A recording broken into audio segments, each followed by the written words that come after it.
What is going on today? James Bond, how are you doing? Welcome into the stream. It's good to see you, my friend. And thank you for those that are watching out there in chat, maybe lurking in the shadows. I do appreciate it. Welcome on into the stream. Here today, hanging out, doing some 3D stuff. We're going to do some more of it. It's going to be a great day. You guys hear me okay? Microphone's okay, just got to make sure. Always seem to have problems with that. Thank you so much for coming in here, joining us today. I'm your host, Commander Cody, here working on some additional 3D content. Wanted to hang out with you guys. Love hanging out with the community. James Bond, it has been quite a while. How have you been doing, my friend? What is going on, Philly Muffin? Woo! Are you serious? Mr. Muffin is in here? Never fear. What is going on, Philly Muffin there in chat, man? It's good to see you. How's everything going in your world? Hope you're doing well, staying safe and healthy. Good to see you, sir. Hey, it's good to see you too, man. I may not be on the Twitches anymore, but to me, platform is irrelevant. It's the people that you meet along the journey, right?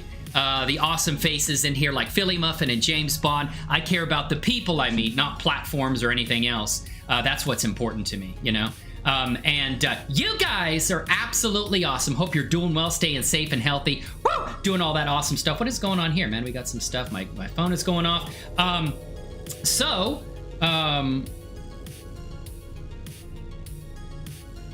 Hope you guys have been doing, so yes, I have been on the YouTubes, man. I've been here for quite a while. I don't really do much on Twitch anymore because that's more like gaming centric stuff. And I tried doing, because what I'm streaming is 3D animation. I am doing a lot of 3D work in Blender. Basically, I do a lot of CGI and 3D work now. And if you haven't seen, you might have seen my visual novel here on the channel. The first episode of the MRU Chronicles, the story behind my adventure on Twitch, right? The first episode is up there. I'm working on the second one. And I've also getting involved right now. Hold on a second. Gotta turn on the fan in here. And of course, the mess hall here. And we have friends that come by sometime, right? Well, thank you. How have you been? I have been doing outstanding. Oh my God, is that the captain? Attention on deck. Woo!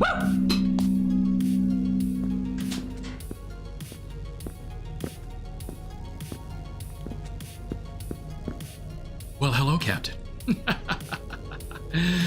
How are you today?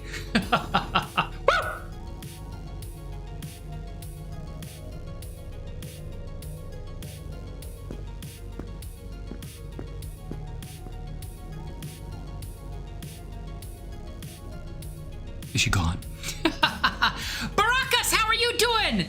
Zuckerfutter, how are you doing, my hey peoples? Hey, Commander. Woo! Good to see you, my friend. How are you doing today? Welcome into the stream. Hope you're doing well. Now, good to see you, Commander. It's been a long time. Yes, it has been quite a while. The last time I was on Twitch was for my birthday back in August. The big 5-0. My 50th birthday was back in August, and I celebrated on Twitch and here on YouTube. And the reason that I'm on YouTube is because I don't really game that much anymore. I do a lot of 3D animation and like really technical stuff to tell these stories, and I'm connecting with like 3D artists and things like that. It's possible to do that on Twitch, but I think I've found more connections here on YouTube. It seems like there's more kind of people doing 3D and stuff. Although people do some 3D work, and there's some successful channels over there on YouTube, on Twitch, and they're doing like game related 3D work, which is cool, you know. They're like game developers and doing that stuff over there. I found just like connecting with people on YouTube has been really good. Woo! Are you serious? Miss White is in the house. Miss White, the commander requests your presence in the VIP lounge. Would you like me to take you to escort thee to the VIP lounge? Because I will do it, and I'm going to do it right now, whether you want it or not. So I'll have to check it out. How's everyone doing today? Barakas, Felicia's in here. Thank you so much, Felicia, for coming by. I'm going to stop right here, okay? I'm going to stop right here, and I'm going to tell you that I absolutely love and adore Felicia. Because she's one of the 3D artists, very, very knowledgeable, just knows Blender like the back of her hand, man. The ability, the stuff that she's able to do with nodes is next level. It's just beyond crazy. It's just awesome, right? And she has really helped me out. If you guys have saw my Twitter the thing I showed on Twitter, basically the opening scene, the clouds, and basically the way the sky looks and the sun. Felicia's has like a lot to do with that. And I thank you, love you, sister. Would you like to come to the VIP lounge? I'm going to show you. Baracus, it's good to see you. Woo! What do you say we go into the VIP lounge? I did not take you in there last time. Shame on me. I'm going to take you there and show you the VIP lounge experience, all right? So what do you say? We head on in there right now. We're going in. Woo! Let's go, all right? Quiet, please. The VIP lounge has its own music, all right? I don't need to add to the insanity that's already there. Here we go.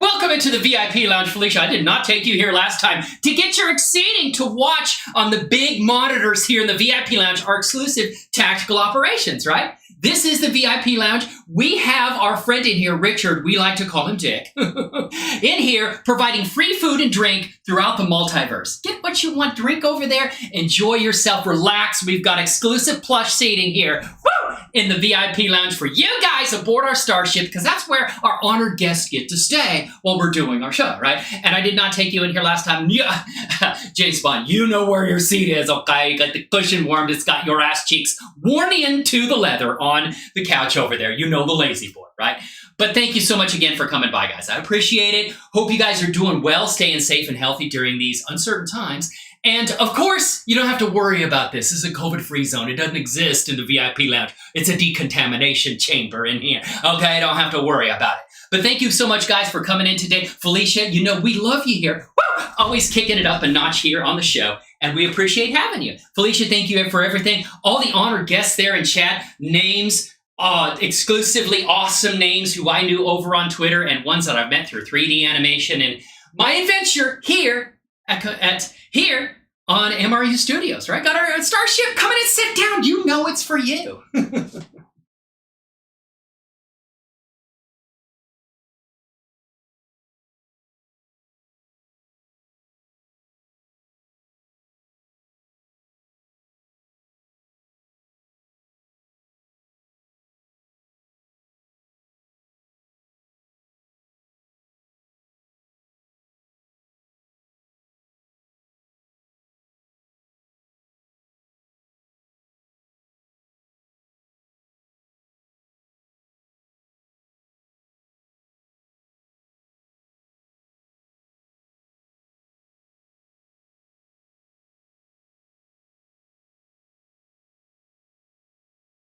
All right, we should have it now. Bridge mic was down, but thank you so much for coming in. As you can see, our exclusive access for you guys here, honored guests in the chat. Here's our bridge setup right here.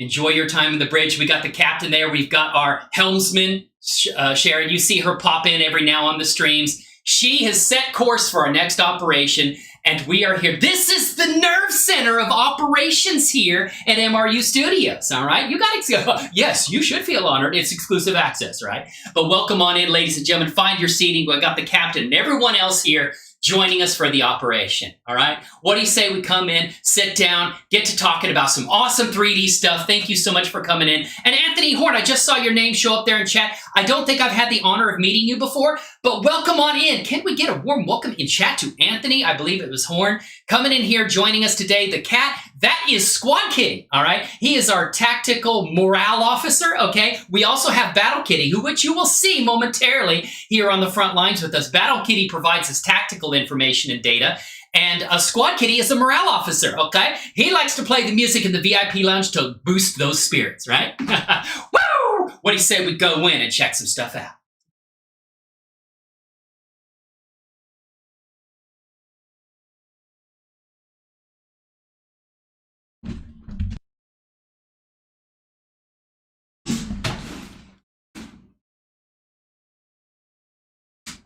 All right, so Anthony, so you brought Anthony in here, or did you let Anthony? Anthony, it's so good to meet you. Hey, any friend of our honored guest here in chat, Felicia White, is going to be an amazing friend of ours because Felicia is phenomenal, has helped me out so much in my adventure and everything I've got going on. Did you guys hear the sounds and stuff like that we were playing? Background, hi. Drawings do dancing on the internet. Do you have a channel where you do your dancing? I would like to see that. I love this special, glad to be here. Always honored to have guests in here with us. Anthony, it's really good to meet you. Obviously, you know Felicia, and it's really good to see you in here. So you like to do some dancing. Drawing and dancing. So are you in the Fire Pigeon Discord? I need to get in there and talk to you guys more. I don't get a chance to do that, and I really should, right? Thank you for coming by. Thank you, Anthony. Glad you enjoy your time here. That was Squad Kitty playing some music. He's from an alternate Earth where cats are highly intelligent. Of course, they already are. They have us as their slaves, so they must be very intelligent. Oh man, woo! They have us as our slaves. Our master. They are our masters. We serve the cat. But Felicia is indeed very cool, and yes, awesome. Well, Anthony, thank you for coming by here today. Always honored to have you as a guest, or anyone. And if you're out there lurking in the shadows, please feel free to come in and hang out with us. We'd love to meet you. Love to get to know new faces in the community. So thank you for coming in and hanging out with us today. Felicia, since the last stream, I've been working on some rigging for the characters. Did I show you? Anthony said he's meeting and needed to have. Okay, no problem. Well, Anthony, thank you for coming in today and joining us. I do appreciate that. And Felicia, thank you for being here. Always awesome to have you. I met you through the amazing. Wasn't for Markham, I wouldn't have known about you because he's the one that actually gave me. Oh, there's the Discord. But he's the one that gave me. He was like highlighting your stuff, and then that's when I found out about your Discord and stuff like that. I met you through Markham, so which is awesome, man. And he is awesome too, right? This is true. I have sub. Well, thank you. I appreciate that. I mean, I didn't know if I was asking you to sub or not. If I was, I'm sorry. Normally, I don't like pester people about that, but thank you. Thank you for doing that. If you did that, I do appreciate it. And so yeah, thank you. Always honored to have you here. I am so like thrilled when people sub to the channel. It's like, man, people really like my content.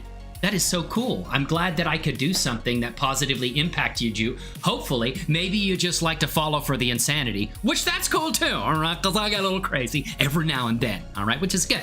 More now than then. But you get what I'm saying, right? Hell of a guy. Yes, Anthony, thank you so much. Wait a minute. I have seen that image. I have seen that image in the Discord. Is he some kind of honored guest in your Discord, I think? I know I've seen that.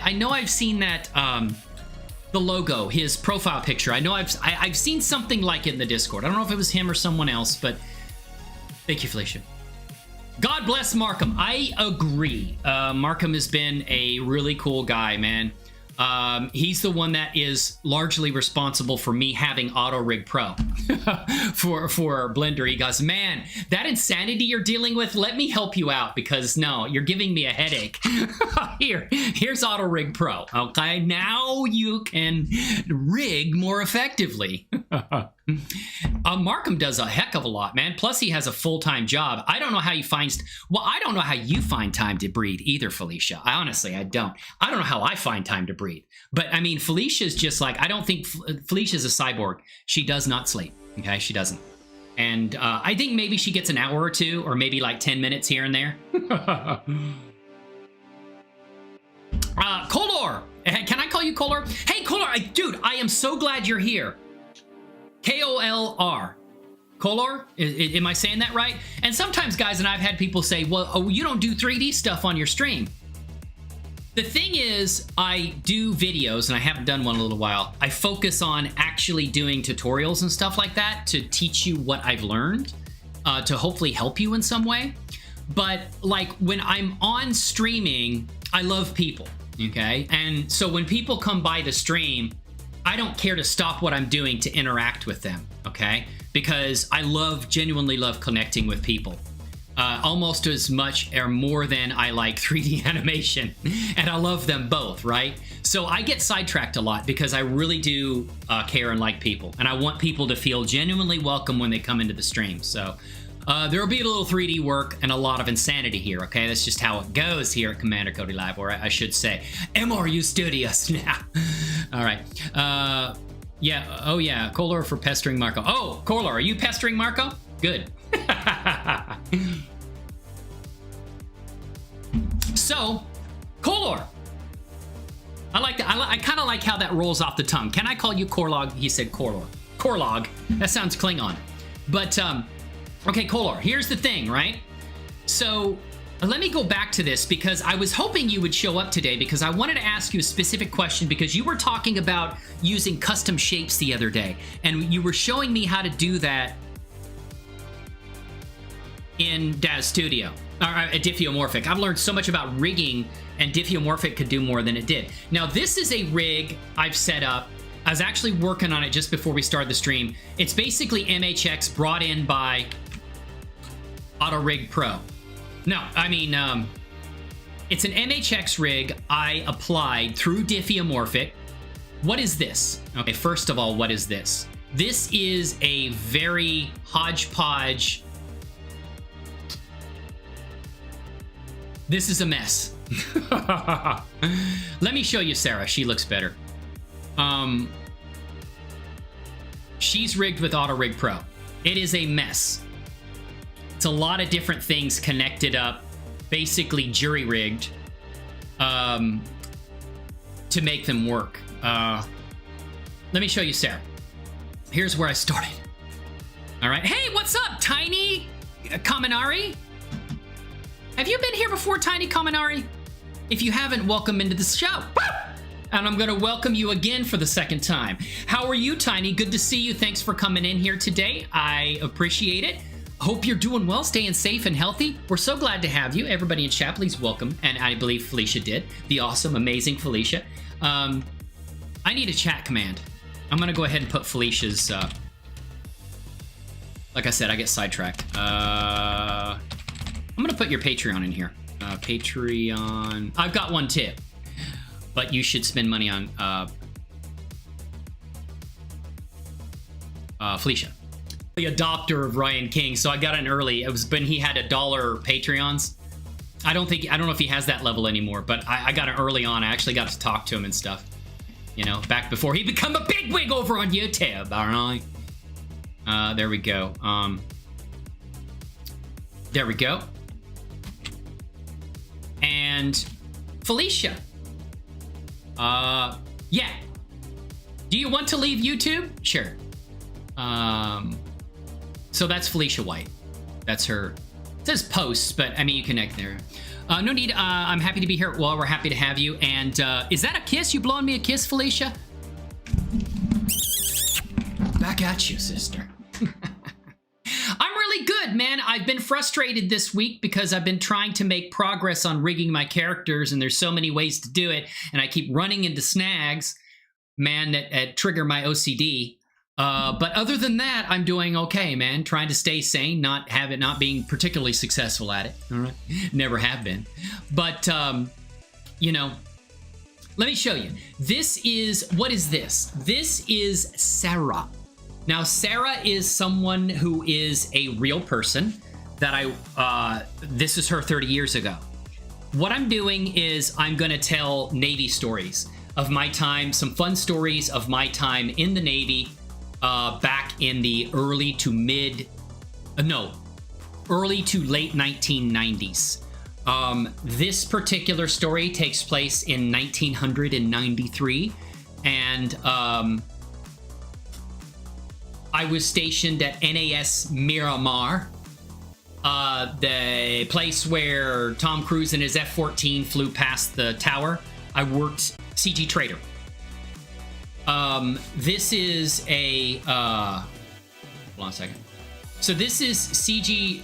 I bought this clothing from a really cool artist that I reached out to on CG Trader. And I said, hey, man, he had the clothing rigged, but it was a basic Mixamo rig. Really wasn't effective for animation. But what I did was I brought Sarah in, and I fitted her into the clothing. And so the clothing is Blender clothing. It's not for a Daz character. And then that's a Daz character in there. A Genesis 8 base female. Right there. Okay? And she's fully rigged. And then check this out. Oh my goodness, check out what I did. I actually put rank patch on here. This didn't come with rank patch, so I modified the texture map. She was a Petty Officer 2nd class. I was a Petty Officer 3rd class at that time. I eventually did achieve the rank of Petty Officer 2nd class like her, but that was later on. And then I put our squadron. That's a real squadron patch of a squadron that existed in the United States Navy that was decommissioned in 1994, shortly after I left Miramar. It's called VF-301, Devil's Disciples, and it was an F-14 squadron. And no, we didn't wear clothing that particularly looked like that, but I thought, this is just so eye-catching. It's cool. I have the squadron patch on there, and I have the rank patch. And my stories and the adventure are going to be a cool adventure. They're stylized, so it's not visually accurate. Although Miramar, the air station, is geo-mapped onto a 3D landscape, so that's pretty accurate. But as far as like the clothing and stuff we wear, it's not tremendously accurate, but the stories are accurate. They are actually stories that happened to me and things that I did when I was in the Navy. So, what's going on, Soren? Woo! How are you doing today? Welcome to the stream. Good to see you, my friend. Good to see you. Right? Tiny, thank you for being here today too, by the way. I do very, very much appreciate that. So this is Sarah, right? And she's fully rigged. From head to toe. So she's rigged with auto-rigpro that I connected up. And so, yeah, I can grab her arm, it's pretty slow right now, but basically, and then her eyes, everything is fully rigged. Took a little bit of work. And her eyes, look at her eyes move around, her jaw moves. She can open her mouth. All that stuff follows right there. Got her teeth all set up. Everything's good. I have rigged the goggles. They were originally on her face, but basically I separated them, not into their own mesh, but into a vertex group so that I could move them. Originally they were on the face and they had this face mask on there, but I deleted or hid the geometry of the face mask so you could see the characters. So this is a digital representation of an actual real person. And no, she doesn't know I'm doing this. It would be pretty funny if like the people I served with are like, this does really well on YouTube and it becomes really popular. And like the people I served with is like, what the hell? I served in that squadron at the time.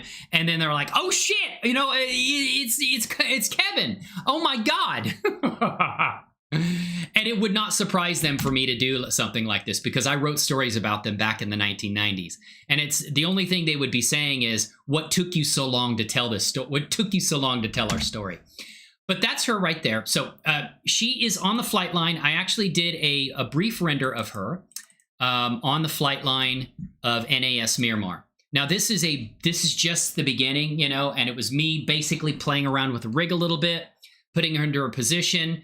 The F-14s I purchased, they were Daz assets that I've brought into Blender. I textured the flight line based upon a texture I found online, a free one, and I put some beveling in. You can see the little areas where the concrete kind of is beveled like a real concrete. Oh man, I learned all of that, man. I just like, wow, I have like put a lot of knowledge in my brain over the last few days. And then of course, this is the sunset you set up, Felicia. And and so the goggles are on her head, right? So I've had a little more trouble with Commander Cody, I made a digital version of me. Petty Officer 3rd Class Kevin Cody. He is, he's in this scene, but I haven't rendered him yet because she has the base skin, okay? And now when you bring assets over from Daz Studio into Blender, you have multiple ways that you can handle the texturing. And normally I do the default way, which creates these basically going to shading. So that was a little bit of work, right? This character was not made to fit in this clothing. She's a Daz character. brought in and fit into some Blender clothing. But, okay. So let's come in here and let me show you some work that I've done. Okay, let's come to the character. And so basically what happens is if you just use the default settings for this, what you get is basically, what they do is they create node groups, Felicia, like you do, for a lot of your stuff, those amazing content you bring in. You do, and the stuff that you've allowed me to use, I can't thank you enough. I'm gonna put a sponsored by, or your name is gonna be in the credits for this visual novel. It's gonna feature prominently, including your Patreon. But okay, so if you bring the stuff in, it basically takes your images for the skin, subsurface, scattering, all that, connects it up, puts a multiplier in there for some skin coloring, and then it creates these node groups for DAZ, basically like these DAZ node group that Diffeomorphic sets up. Now it looks amazing, all right? And if you don't touch those node groups, everything is fine. You can save it, and then you can append that character or link that character as I do to keep basically the Blender file that has the scene in it small, okay? If you don't mess with any of the subsurface scattering, any of the modification of the color of the base map, it's fine. You get what looks like this, which is a pretty good skin tone, all right? But for me, my digital version of me, let me show you my digital version of me. I did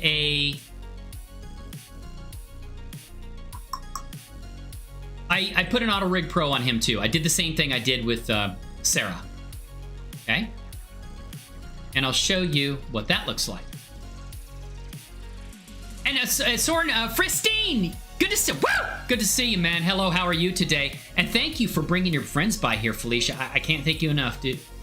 Bringing your friends by here, and I'm glad they liked the show enough to sub, you know? I hope it's because of me and not because you strongly suggested. Well, hopefully it's both of us, right? A tag team effort, right?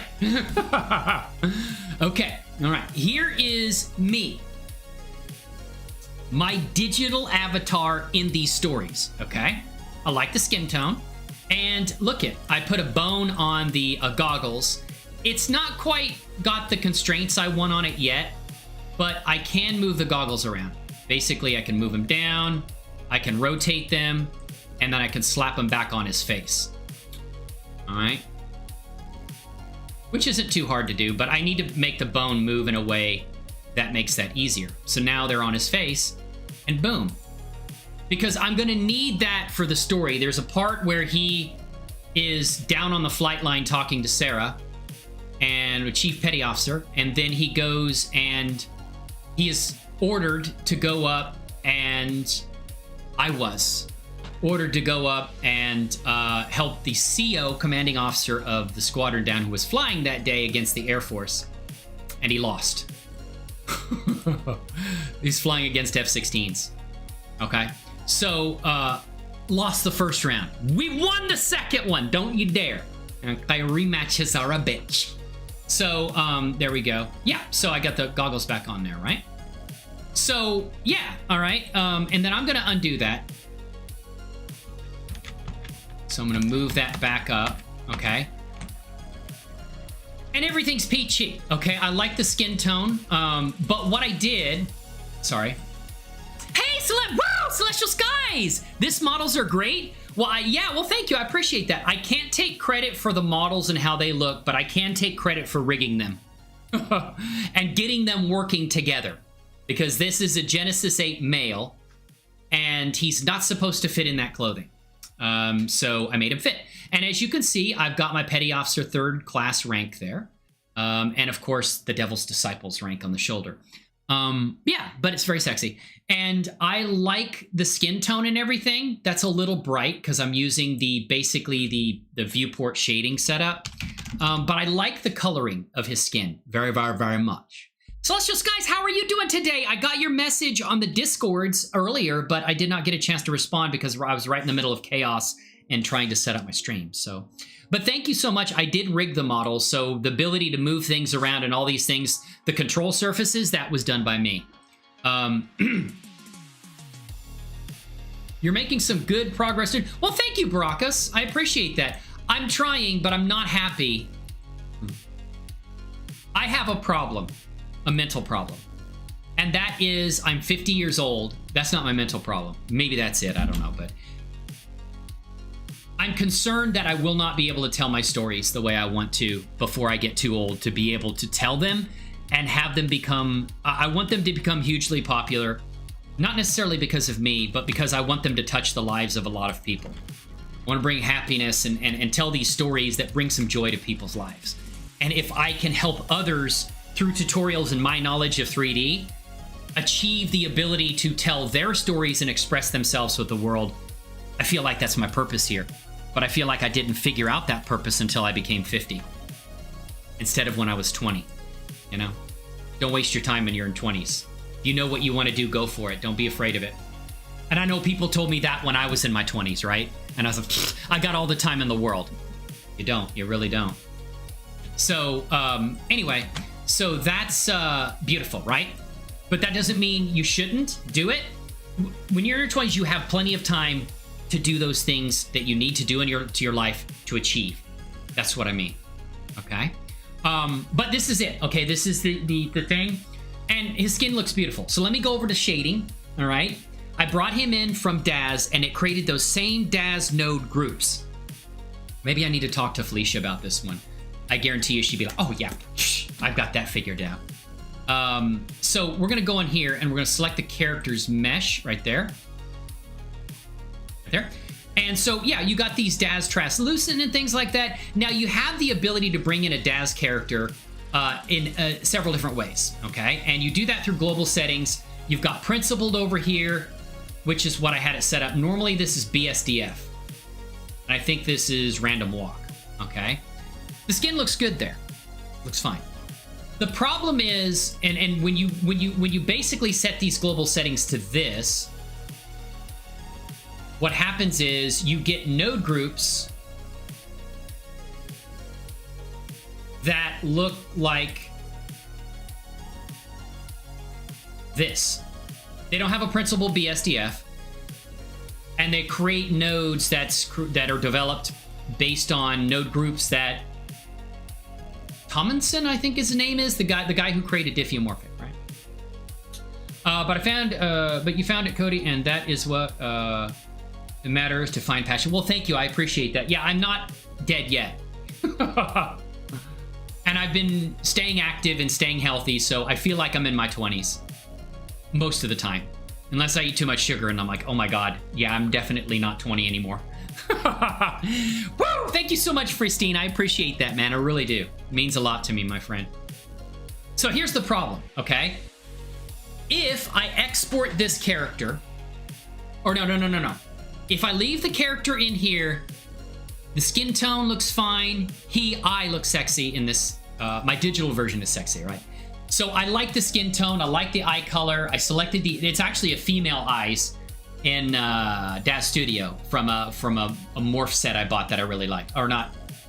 Yeah, a morph. Eileen morph for DAZ Studio. Genesis 8 female. But I put it on the male because I like the eye color. Okay, so we're good, right? Everything looks good here. I like the skin tone. This is just delicious, right? It's absolutely scrumptious. So, yeah. The problem is, if I do this and I say, okay, I got that looking good, let me get out of cycles, we will go over and we will open up my scene. And I'll show you what happens when you link or you append that character from that blend file into another blend file. Something happens with the shading of the skin. It messes it up bad. And I can't seem to adapt or adjust it properly. And I don't know why. So we're going to go into my scene here, which is very heavy. So we're going to do that. Assets. We're going to go to scenes right here. And if you guys know in chat, please help me out. I'm going to do that. And we'll go to 18 here. All right. I was kind of setting up, what I was trying to do is basically set up promotional pictures. And I got that picture of Sarah. So you're going to see the other characters get added to that picture around her. That I'm making for the visual novel, all right? So here he is, all right? So I put him there. Sarah is there. And I am there, okay? My digital me. So if I go into cycles, and hopefully this won't break my whole PC right now that I'm streaming. Please, Jesus, take the wheel. I'm going to show you what happens. So this is a linked character. He's been linked in here. And I have unlinked the things that I need because it's much less... Look at his skin. I mean, it's completely hosed compared to what I had set up in... I mean, look at it. You had white skin over here, and now it's like a gray skin or whatever. I would like that skin color for some of the characters, but not for me. It doesn't work. So, yeah, all right. And it's the same node setup. It's the same material, but for whatever reason, when I bring it in from the original file and I either link it or append it to the scene, his skin tone gets screwed up. And I have no idea why. Because it's the same node setup. Now, I can come in here, mess around with some of these settings and kind of sort of get it a little bit better, but nothing like I had in the other scene. I learned that productivity and happiness aren't always correlating with each other. Well, that's definitely true. That's definitely true. I think that I think progress in life towards what you really are passionate about does help have happiness, but I think you have to be productive on the things that matter to you. You know what I mean? Have you seen local textures in original scene? Yeah, it's actually, I'm pulling the, oh, yes. Now, yes, these textures do come, Kohler, thank you for mentioning that. These textures do come from the original. They're linked to the original blend file. So basically this link, I can unlink it and change it here, but it's linked to the original blend file. And so it's pulling the exact same textures. And I can look at the texture here. Where's it at? It's G. I got too many texture. I need to like delete half of these. C, D, E, F, G. Where did it go, man? Why isn't this organized? Isn't it alphabetized? No, guess not. That'd make too much sense. So, yeah, it's this base bump 01. Yeah, it's this one right here. 101. Wait. I can't see the whole thing. Oh, it's this one right here. 101. Yeah, so it's that map right there. That's the bump map, though. So we want the displacement, which is right there. That should be right there. PD displacement 01. There. So that's the base skin right there. Yoshi! Woo! How are you doing today? Welcome into the stream. Good to see you, my friend. I didn't see you on... no, you weren't there for WP Guru's Jay's stream, game stream the other day. I don't think I saw you there. I stopped by for a little bit and hung out with him and the community. And Camila Drakenborg, I like her. I talked to her in chat. Everybody's really cool. His mods and everything are cool too. And the original blend file, there's a material tab. There is an option to, oh.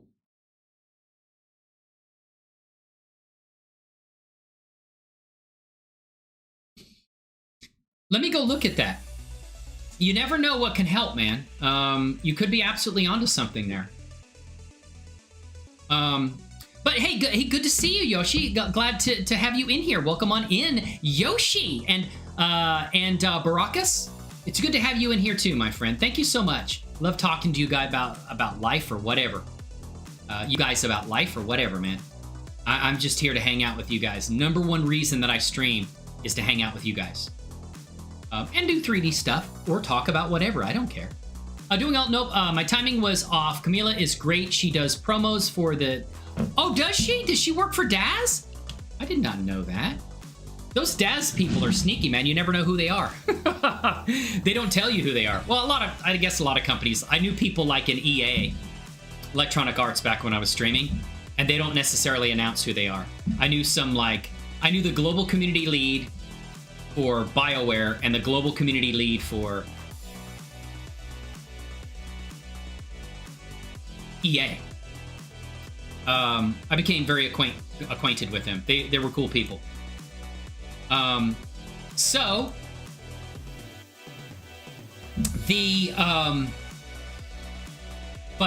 Camille, I did not know that. Hey, I'm glad you're doing well. Are you doing well enough to share a brownie and some spaghetti with me today? Are you doing that well? How well are we doing? How well are we failing? Are we failing that well? So you're saying, Kolor says, do this. So we are in the original. No. This is Sarah. Want to go to? Yeah. No, that's my MHX rig version that I was working on before the stream. I MHX'd his ass, and then I put a. I got a random open blender there. I mean, I usually have about 20 blender windows open at one time. I just, the more the merrier. Okay, so there's MHX version of him, Sarah. There he is. Let's go to layout. Back over here. Now you're saying a diffeomorphic, or you're saying famous? Woo! They are famous and I knew them. I was an EA game changer before I quit streaming on Twitch. I don't know if I'm supposed to say that. There was nothing particular that said I couldn't say that. There's some NDA stuff that I did that I can't talk about, but I think I can talk about the fact that I was an EA game changer. That wasn't anything in an NDA, so there we go. All right, so now you're talking about going to layout, right? Woo, DB Gaming, what are you doing, you man sandwich? You get in here. How are you doing today? Welcome into the stream. DB Gaming is in here, ladies and gentlemen. Friends from Twitch, James Bond and DB Gaming. DB Gaming, I have not talked to you in quite some time, my friend. How are you doing? Hope you're doing well, staying safe and healthy. You know, good shit, man. Thank you so much for coming by. I appreciate that. You know I love you guys, right? I certainly do. So you're talking about, Kolor said in the original blend file, there is a material tab. So are you talking about material, and you did say material in, there's an option to save local textures, but I don't know if this will help. Oh, in the actual materials tab. Okay.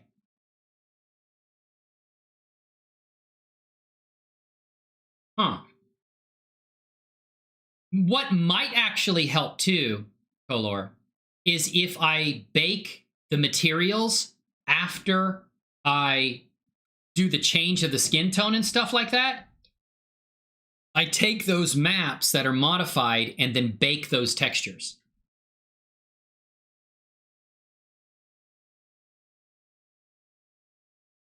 So you said, look, okay, no materials tab. Oh, in the Diffio, yes, in Diffio. So you said, today was Super Taco Thursday. Flour tortilla, a side of beans, rice. Damn, that sounds good already.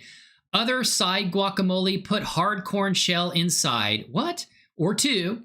Man, that's taking it up. Ground beef in one, chicken breast in another, add lettuce, tomato. Ooh, God, now you're making me hungry. Good God, man. Woo, I'm already salivating. Okay, thank you so much. So in diffeomorphic settings,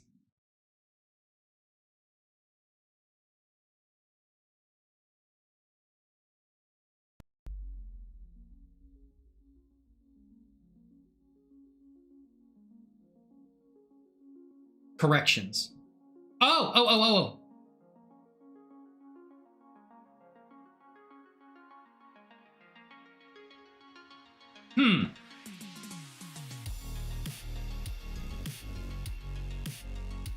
Well, you know what? Let's try it. Let's try it. Lots of driving for work, 1,100 miles. You don't have to drive your own vehicle for that, do you?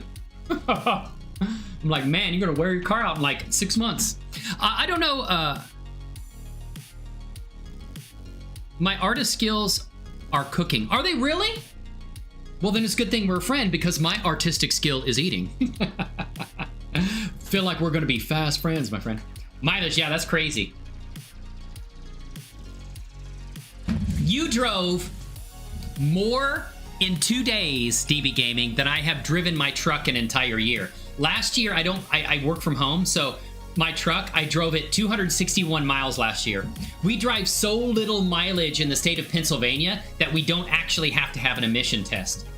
Because if you drive less than 5,000 miles, you don't have to get the emission test, and it makes like the state emission test and makes it cheaper. Even my wife drove like 2,000 miles because we live right next to where she works. Okay, so you said that Kolor, Diffio settings, and you said save local textures. Yes. Okay. So let's do it. Let's do it. Let's just do it, man. It might as well. Oh, and I also wanted to ask you about something too. Don't let me forget this, Kolor. This is something that I want to try when you're here, if you have time. But I'm gonna go to Navy stories. I'm gonna go to assets, 3D, base, and thank you for the kind words about the characters. I really don't feel like I'm making a lot of progress because I'm like, I could do this, that, and the other thing, and my mind gets pulled in different directions. Which rig is best? And I wind up driving myself crazy. I'm like, I don't have to get things exactly perfect. I want them to look amazing, but that doesn't mean they have to be perfect. I don't have to have the perfect rig on there in the perfect set of circumstances, because, yeah, I drive myself crazy. But flight deck, so this is Kevin Cody, that's me, digital me. And we're gonna put myself right there, projects, and so it's gonna go to this folder. So why don't we just try it? It says, copy textures to the textures subfolder in the blend files directory. So that should be right here.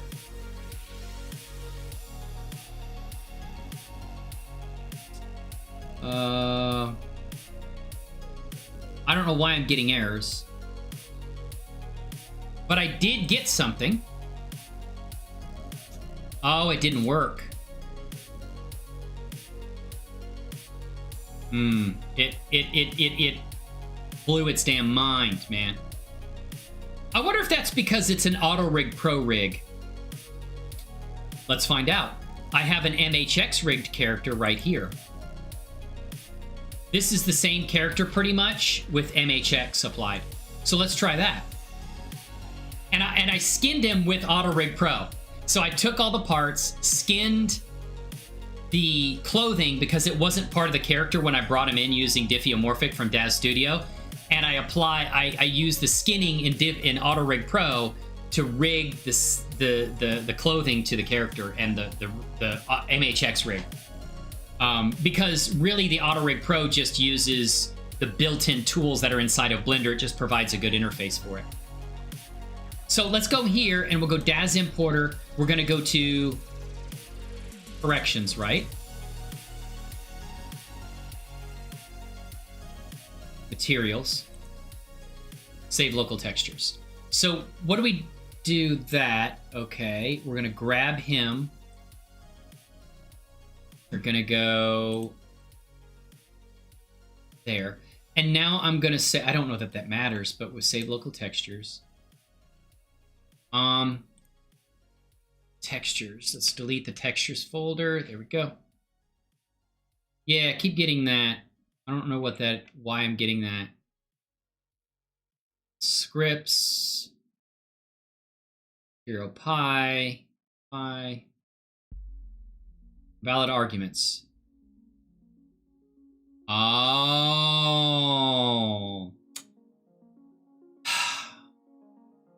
These textures for this character and the clothing were UDIM, and I don't think it handles that properly in the Diffeomorphic. Because they're tiled UDIM, when I basically select a particular material and apply that texture to it, it brings in all the textures for all the other parts of the clothing automatically. And I think that's causing a problem with Diffeomorphic's handling of that. I think that's it. Company rig, 2019. Wow, man. Nissan, is it a Nissan Frontier? Or a Titan? Truck? Or like a Pathfinder or something like that? Do they still make the Titan? So I think that's going to cause a problem. Although, I don't really care about...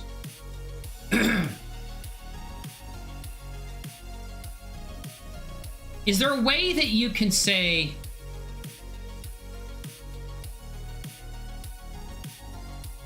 I don't think hiding it from here would really matter.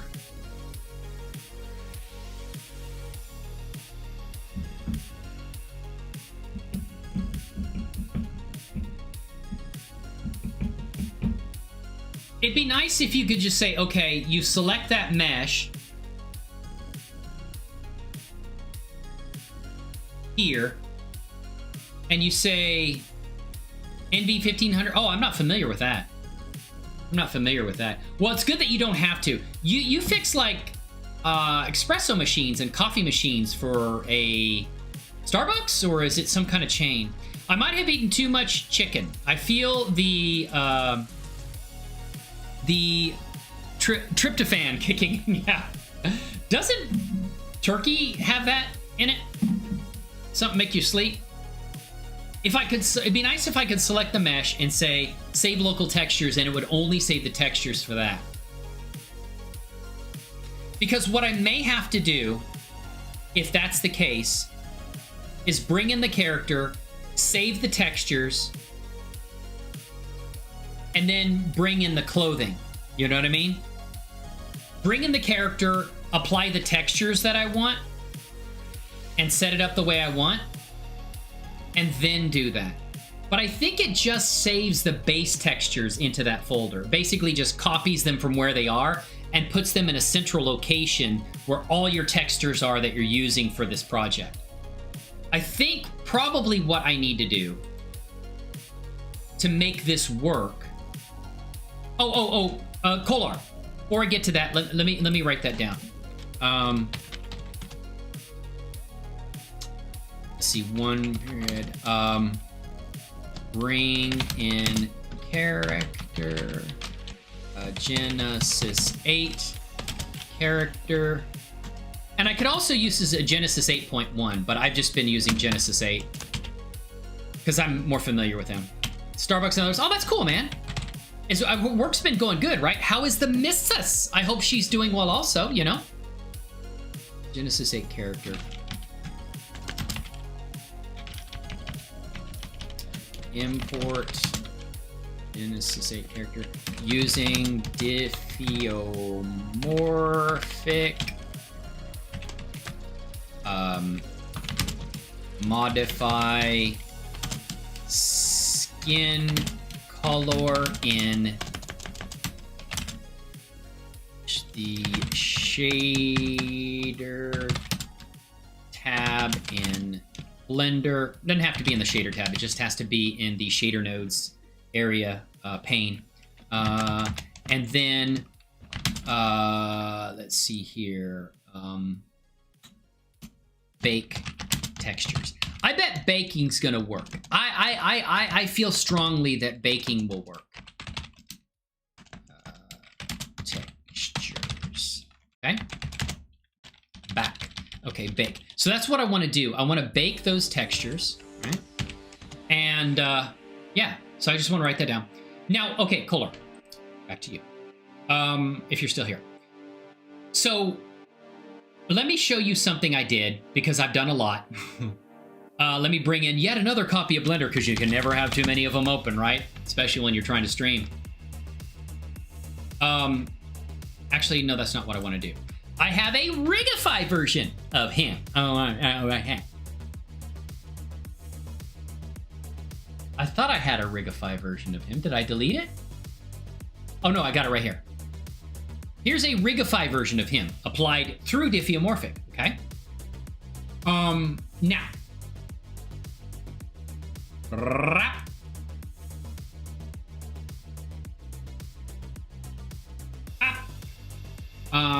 And I think I've hidden through a mask the goggles, which is fine. Okay. Miss TV is good. Awesome. Okay, Kohler, here's the thing I'm going to ask you. I tore Rigify up. Great. Oh.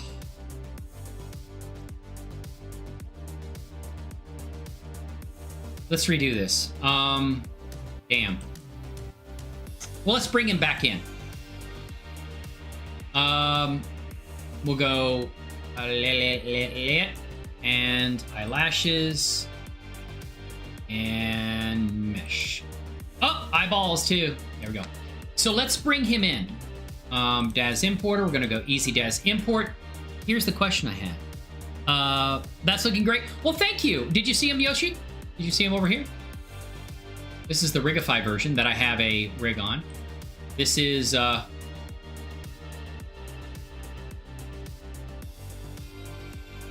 is me, digital me in my Navy stories. I put the rank and logo on it. It's a Daz Genesis 8 character inside of clothing I bought from CG Trader, from an artist that I talked to who was really cool. And I showed him a picture of what I was doing with it. And he's like, oh, that's cool. I like what you're doing with it. He goes, I'm looking forward to your story. So I did not do the textures other than applying the patches. That's a real squadron patch I found online, and I made alpha transparent. And that's a real actual Navy rank that I made in, that I modified in GIMP so I can add chevrons. But it was actually from a uniform that I downloaded. So there we go, right? And so here's the thing, okay? We're gonna come in here now. Kohler, I'm gonna put on a Rigify rig. I know we talked about custom shapes before, and that may be the option that I want to go with. What you talked about before, all right? So I'm gonna put a Rigify rig on, okay, and make all bones posable, which is supposed to add an extra layer of bones if extra layers of bones can be added. There's a deprecated button in there that said add face bones or something like add extra bones, but that's deprecated. I read that from the creator of Diffeomorphic, right? So I've got everything out. I'm not going to merge toes. I'm not going to bring in some expressions or anything like that, although I might want to do that later on, but I can do that later in Diffeomorphic, okay? So here's what I'm going to do. I'm just going to bring them in. Oh, helps if I select a file, right? At the big drum roll there. Okay, let's go back in here. I'm going to go to where I have this character, and I'm going to go in Visual Novel, MRU Chronicles. I've got this all screwed up too, but this is where my Daz base assets are. So go into Daz Studio, Daz 3D, Navy Stories. I'm going to bring in my Genesis 8 character right there. Boom. Now he's going to fit outside the clothing. What I do is I basically just delete the geometry that I don't want outside the clothing. I know that's kind of weird, but I'm not going to have him take off his clothes or anything like that. This isn't a porno or anything, so I'm not worried about it. Now, I do like the Rigify rig, and I can get the clothing rigged to the skin to the rig by using the auto-rigpro skinning. It does work. Okay, now I got Rigify working. Okay, so Kohler, maybe you don't know the answer to this then, and maybe what we need to do is switch over to your idea of using custom shapes, or how you do it. I'd like to go through that process, your workflow. So it's cool. Okay, I have the eyes. I can move the eyes around. All right, and that's awesome, right? But the problem is I don't really have many facial controls other than opening and closing the mouth. And I can rotate the mouth open, which is great, but I have no control over the lips.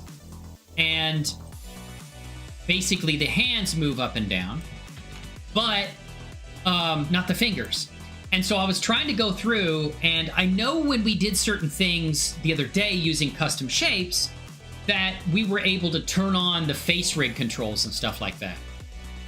And I couldn't find anything in Diffeomorphic where I could turn on extra bones for face controls using Rigify. You get them, and you can turn them on using the MHX tab, which is what I did over here. No. Okay. So basically, I get a lot of extra controls with Rigify. So I think Rigify may be an option for me. I like the fact that with MHX and Rigify, I don't have to do a lot of extra work to get the teeth working and stuff like that. Diffeomorphic just automatically handles that for you, which is great. So if you're not familiar with how to get the extra face bones for Rigify, then maybe what I need to do then, I'm going to go ahead and save this as my Rigify. Let's do a custom shapes one, shall we? So I am going to blow this away and bring in a custom shapes one. I should have done this. Shit.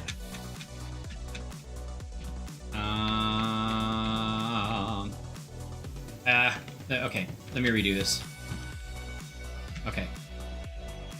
Here. Delete hierarchy. Delete hierarchy. Okay, now. To go to morphs and import expressions checkmark, make... Yeah, but I did that on import. Okay, well, let's try that. I did do that on import, though. So, morphs, import, and make bones posable.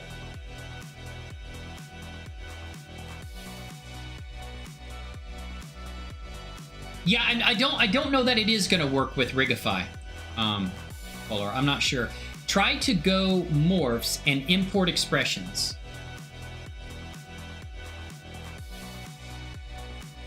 Checkmark make bones posable. So you're talking about import. No.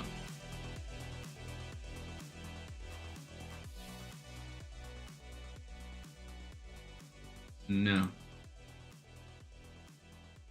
Yeah, I did select that on import. I did have make bones posable. But let's try it again. Okay. And we're going to delete hierarchy.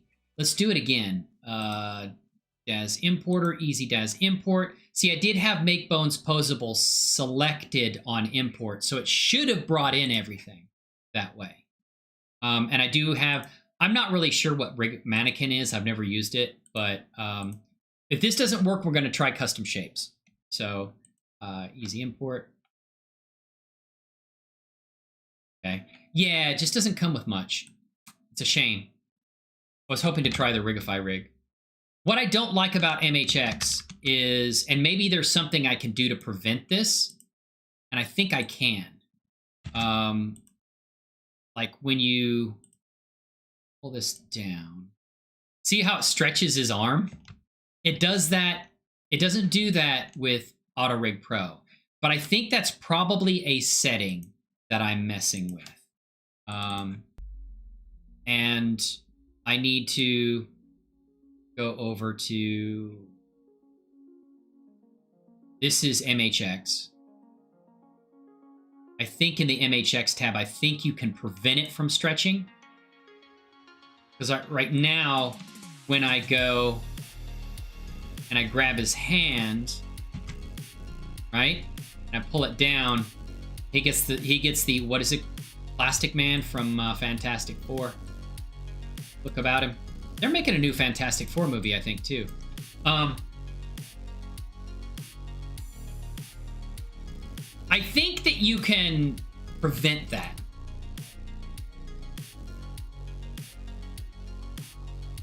Yes, I remember somebody told me about this.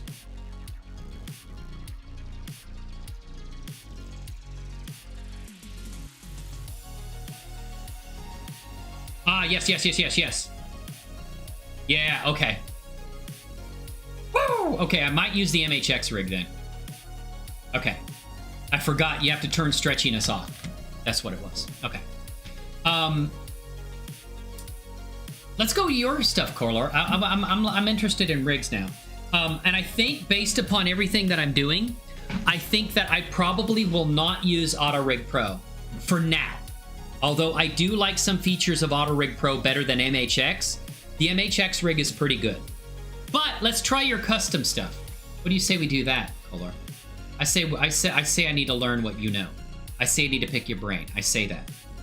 So we're gonna come over here and we're gonna do delete hierarchy, and we're gonna do a file, save as, we're gonna call it custom shapes.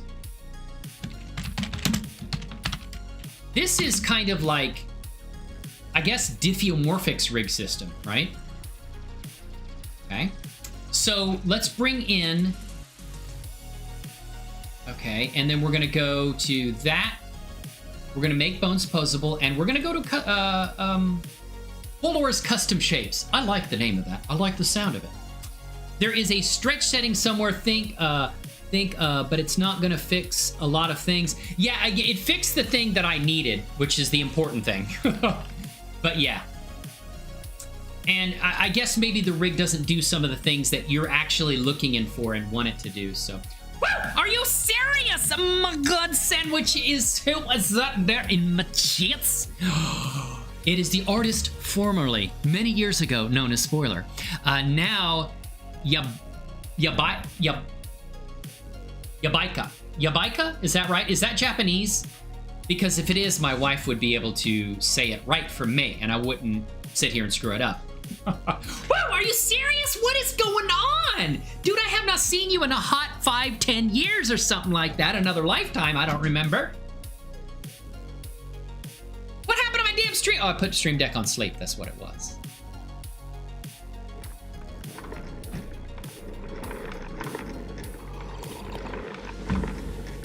She's got my stream. What's going on, Laura? You'll see her in the visual novel. I don't know if you saw her yet. That's Laura, our squad pilot. See you, Laura. Woo! I did that animation all by myself. Have you ever seen Battle Kitty? How would you like to see the real Battle Kitty? Yabaika? My God, there he is. In the flesh, in the fur.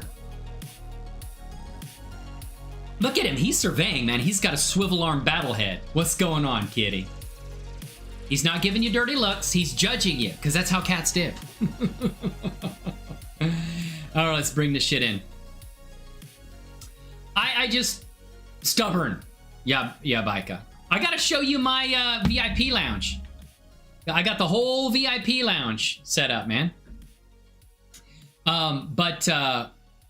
Click on import. Yeah, easy. We're gonna do easy Daz import. We're gonna go to custom shapes, right?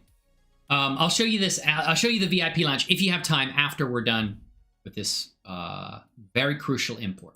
So we're gonna do custom shapes. We're gonna bring them in, and we got our custom shapes here. Look at that. It's got a lot of face controls on there, doesn't it, man? Very similar to MHX in its execution. Foreseeing you. Is that a perniglot? Oh my God. That's the Daz cat, by the way, if you guys are familiar with Daz Studio. Actually animated in Daz, too. Okay, so, where did you go from here, man? You went over to... Can you do this scaling thing? What if I curl that? Okay.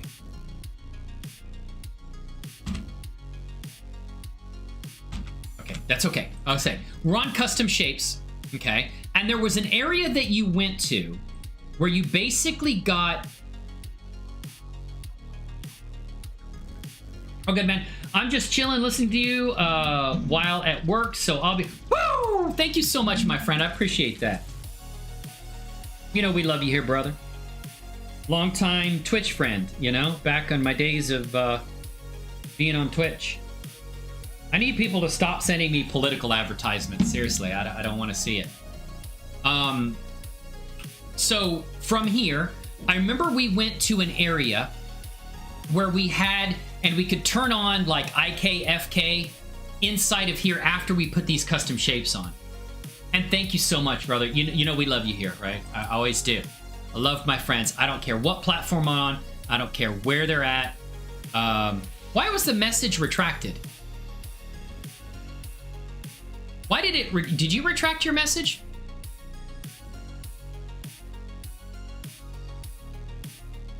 Oh, you retracted the message, I guess. No, that was just said click import. Yeah, I saw that. Okay, so we went to simple rig. Ah, here it is. Okay, so this is the one you like to use. I see this now. I see this now. This is the one you like to use. So this is basically custom shapes applied. You got the head controls. Always, brother. I've been trying to learn Blender as well. Actually, I hate bringing clothes into the models, man. Can never get them right to fit. Yeah, I've been deleting the character's geometry. Because for my stories, the Navy stories that I'm doing, based upon my lifetime in the Navy, yeah. Did you see my character? Check this out. This is, somewhere here. If you need help on Blender, let me know, man. Gotten good at some things. Not an expert at it, but that's Sarah, who I served with. Got my old squadron patch on there, and got her rank patch. This is her, this is not me. This is someone I served with, who you'll be seeing in my Navy stories. I'm basically telling in animated form my Navy time in the Navy. Okay? It's a time I never really thought much about, but then I started thinking about the people more and more. You know, and what really got me thinking about it was honestly watching the new movie, Top Gun Maverick. And the reason that it got me thinking about that is because those F-18s and the F-14s they flew were ones that I worked on in the Navy. So I started thinking about the people I knew, and I'm like, man, they were good friends, and I just like, they were a lifetime ago, 30 years ago, and I just like, I'm like, why don't I think about these people anymore? I actually like them, you know? So yeah, this is me right here, digital me. There's my Petty Officer 3rd Class rank. There is not a commander in this. Always the commander at heart, though. All right, always the commander at heart. But I was a Petty Officer 3rd Class. I did make it to Petty Officer 2nd Class. But there's the squadron patch logo, and there's my gear. All right. And you'll see me in the story, along with some other characters too. That's digital me. Eventually, I'm gonna do that to my Navy life too. You should. Here's the idea. Let me tell you what I'm doing, Yoshi. I want to tell these stories as a way to let everyone know about their fun times, and they have funniness to them. There's going to be some kind of like, there's going to be a dream sequence during my time aboard the carrier that it's going to be pretty awesome. But I'm going to have my time aboard the carrier, working on F-14s, loading ordnance and stuff like that. So,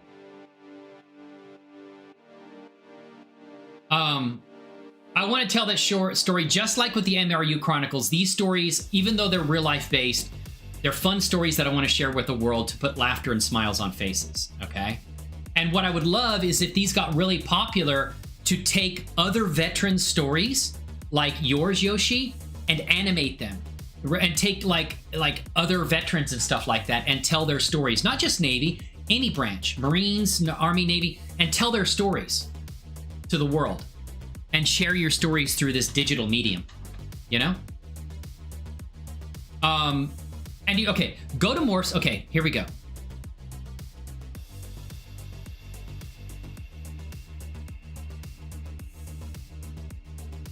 Go to Morphs, click on Import Standard Morphs, choose only, oh.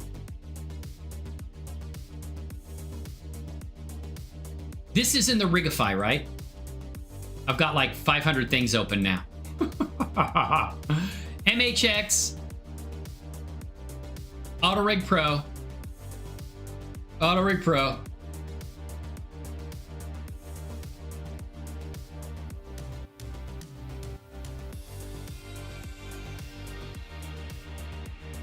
When I was a young warthog, yeah, pretty much that's the story there. Oh, you put, okay, so you put,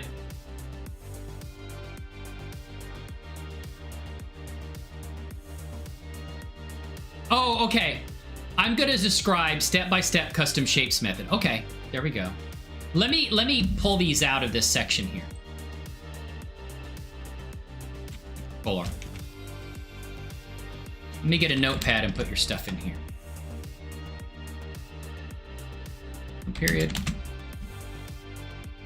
So you're gonna, there. Well, it said message retracted, and then the next thing I see says 5 go to morphs. Click on import. So there's a message retracted there, where it looks like something happened. The message is not showing up on my end. I don't know why. I'm sorry. I don't know why. This is the next thing I've got. It looks like they're from... You got it right. I'm so proud. Woo! But it's a mixture of 2 Japanese slang words. Oh, okay. Okay. Yeah, that name, yeah. So I've got... I'm going to describe step-by-step custom shapes. So that's the shapes method. And then the next thing says message retracted. And then the next thing after that I have from you says 5 go to morphs. So it looks like maybe YouTube deleted something. Oh, import character without posable bones.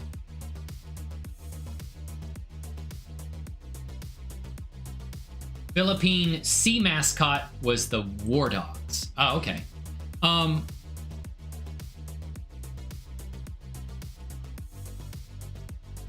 That tells story. Oh, CR chat. Well, I could make this character VR chat. Yeah.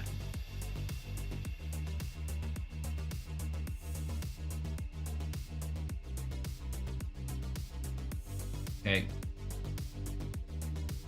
So you're saying your method, okay. I'm gonna go and delete this then. Okay. We'll go import. No, sorry. Import DAS. And you said don't make the do not make the bones posable. Import character without posable bones. Do that. Okay, and then you said go to morphs, click on import standard morphs, only choose face morphs. Oh.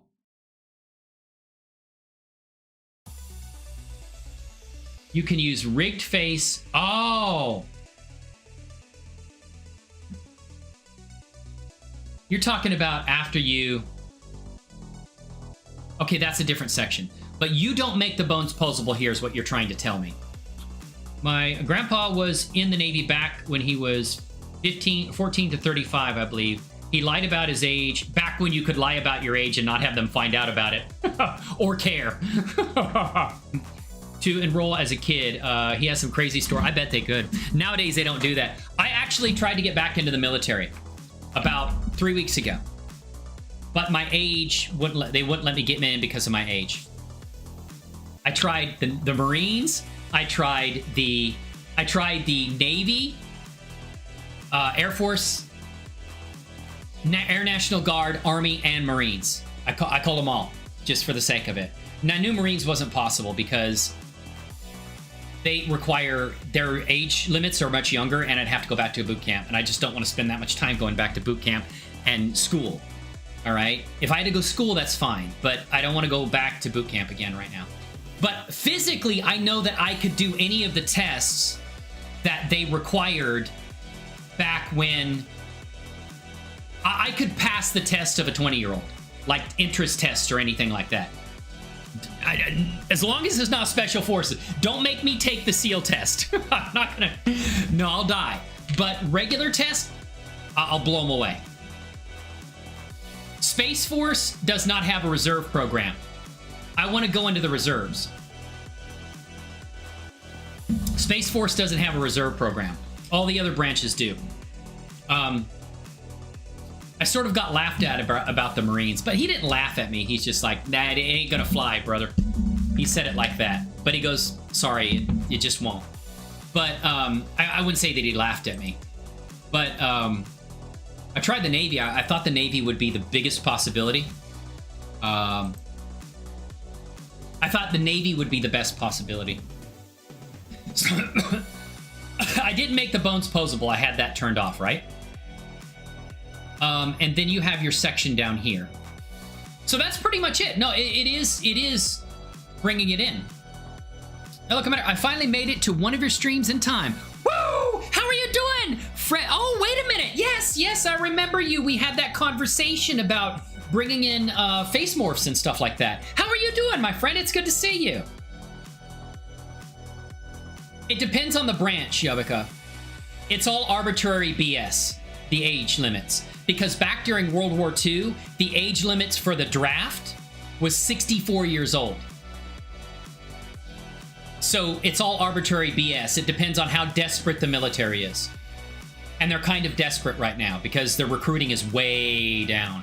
It's the worst it's been since the all-volunteer force started around the time of the end of Vietnam War. Marines are always scared of Navy vets. I think it was more like I gave the guy pause. I gave the Marine recruiter pause because he's like, yeah, he goes, tell me how old you are. And I said 50, and he's like, and there was a pause. He's like, this guy's really calling me at 50 years old. The age limit depends on the branch. 29 for the Marines, 34 for the Navy, 35 for the Army, and 39 for the Air Force. But I have prior service of 6 years. So you take my age, my recruiting age is not my actual age. So you take 6 years away from my actual age, and I'm 44 for re-enlistment. But I have to be able to reach 20 years by the time I turn 60. And even if I went back in now from 50 to 60, I only have 16 years in. And they're like, sorry, we can't do anything.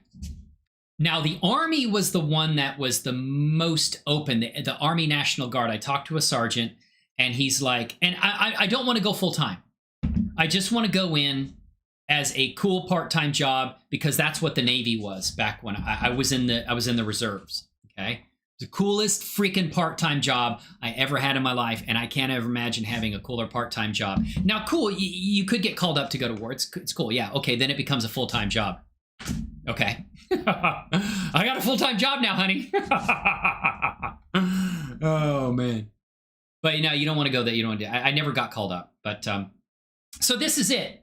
This is it, Kohler. And I did, and so I do see your posable bones. I mean, I do see, they are posable. Now, of course, the clothes aren't going to move around, but of course you have these settings to turn off face bones and stuff like that, which I really like. But I don't see a way to do that for Rigify. So this looks like a pretty good rig here. I guess.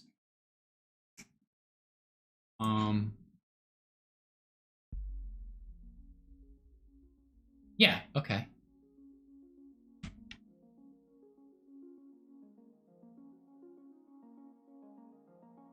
Probably because it's only rotation, yeah. Okay. So this is cool.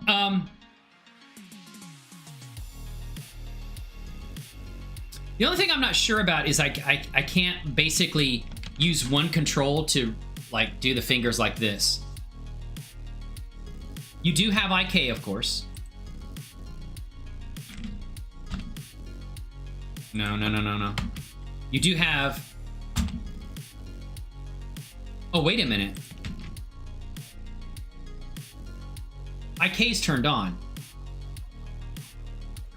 IK, left arm, FK.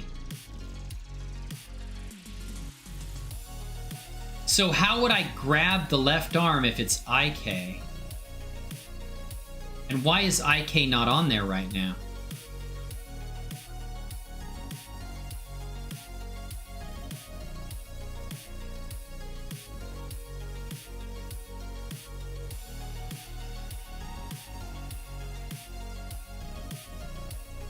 Huh. I was hoping to have like this. With the MHX. Where you could go like that, grab the arm. Like the IK like that.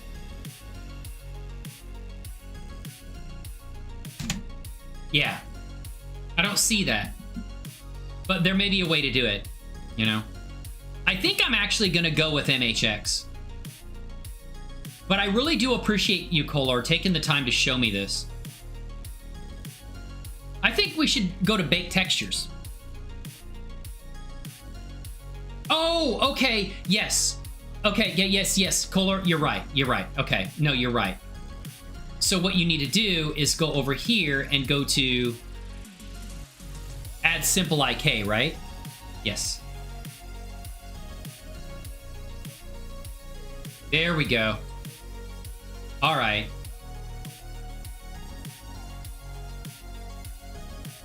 Now what happened to my... Oh, there it is.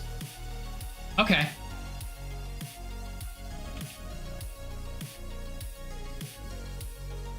Probably have to turn off IK, right?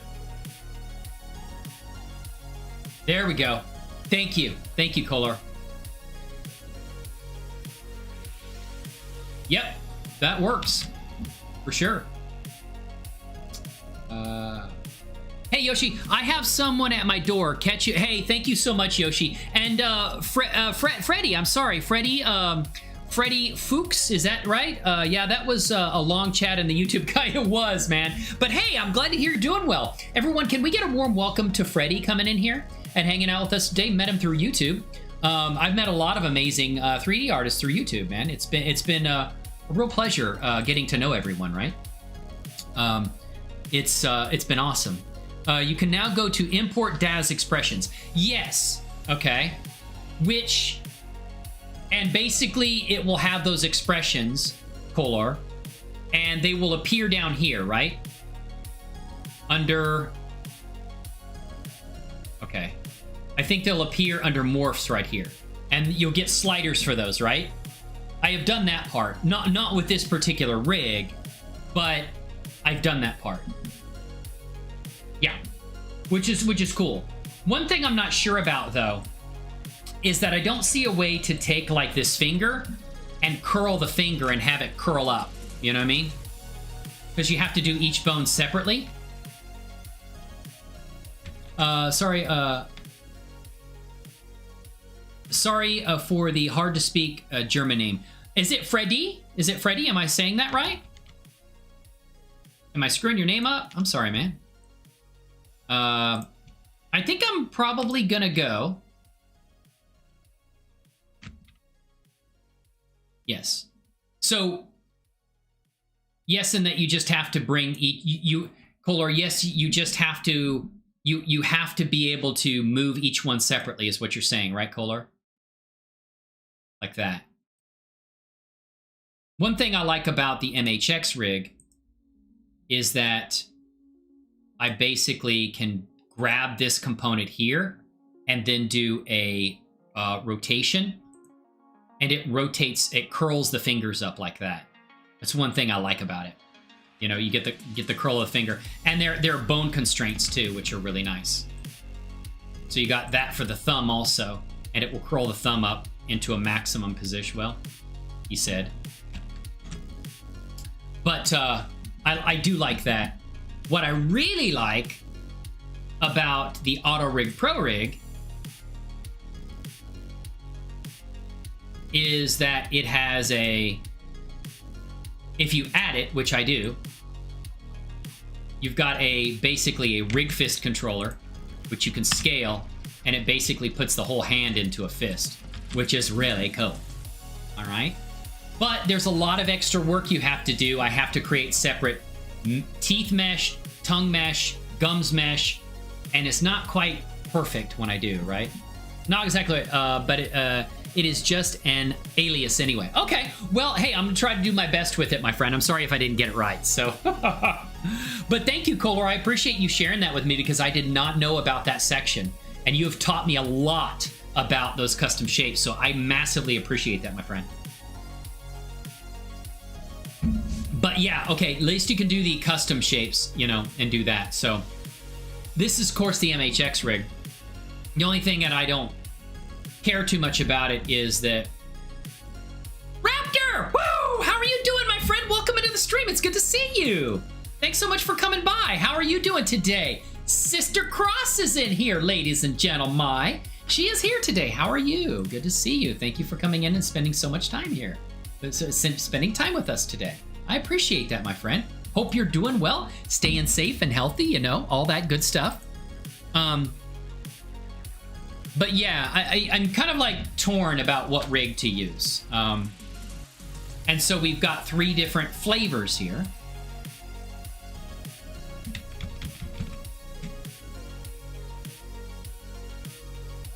And I guess Custom Shapes is basically Diffeomorphic's own brand of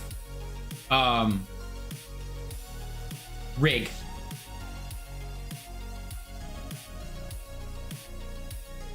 Set up by the creators of Diffeomorphic, I would guess. Oh, you've got these too. Snap bones. Oh. What did that do?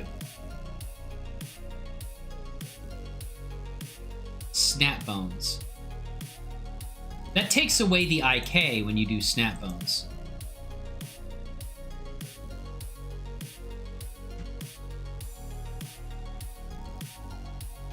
Oh, because it's IK.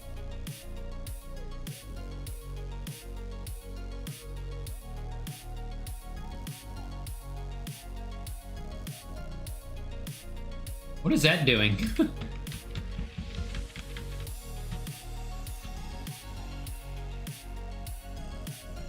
Left arm.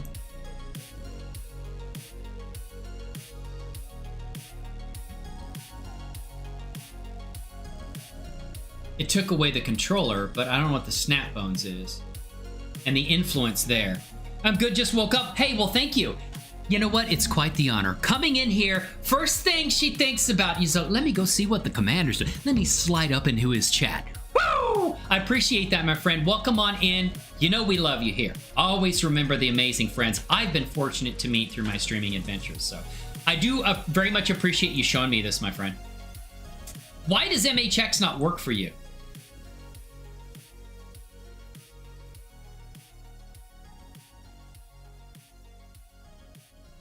Well, that's cool. That does work then.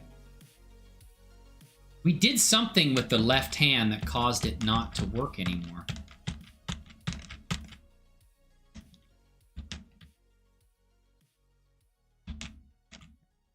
Pretty much. There you go. Oh, man. Hopefully you've had a good week. So, yeah, okay, that's good. That's good. That's what we expect. And then a little bit of that. Okay, that's what we expect. All right. Let me check this bone here. Rotate that.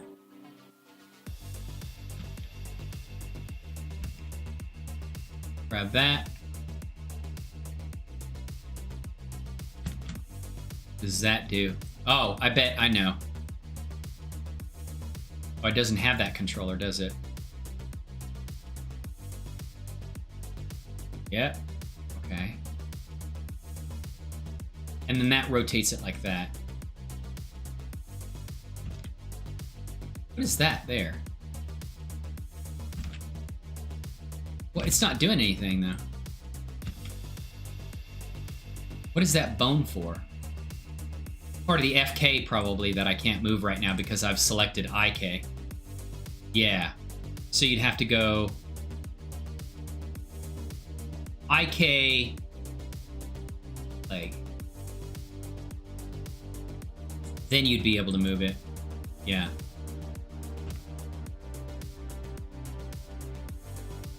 what that bone there is, though. So I'm not sure. Okay. That's the toes, but the other part of it doesn't move. There we go. No, I'm not sure. Well, that's cool, though. I mean, I wanted to learn about... Oh, basically that turns off all... Okay. But I don't know what that bone is because it doesn't do anything. I don't know.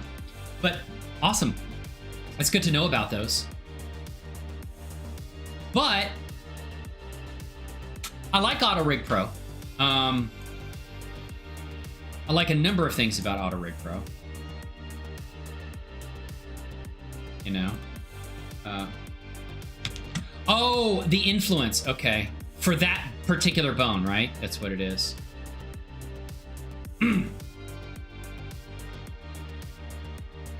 The influence is 1.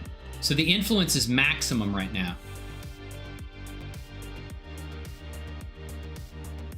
Yeah, I'll have to play around with it some more. I don't know, because, like...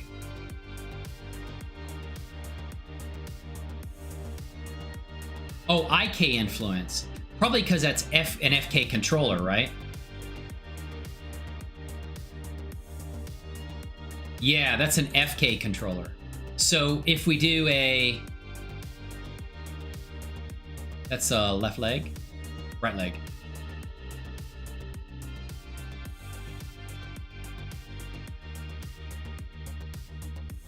There we go. That's what it was. Thank you, Kolar. It was the, I had, like, IK was preventing the FK bone movement from working. So, yeah, I got it. So that twists the foot. Thank you, Kolar. Yep. And it does have limits, which is good. You know? Good. Awesome. Thank you, man. You've got all the knowledge on this rig, man. It's good. Woo! Awesome. Snap IK. Oh, snap IK to FK. That's what that is. Okay. All right. Well, cool. It's not a bad rig. Do you, and why do you like this rig so much? Because you can actually import the facial expressions and use them as down here under morphs and convert them to shape keys. Is that why you like them? Can you not do that with MHX? One thing I'm not sure about with the auto-rigpro is that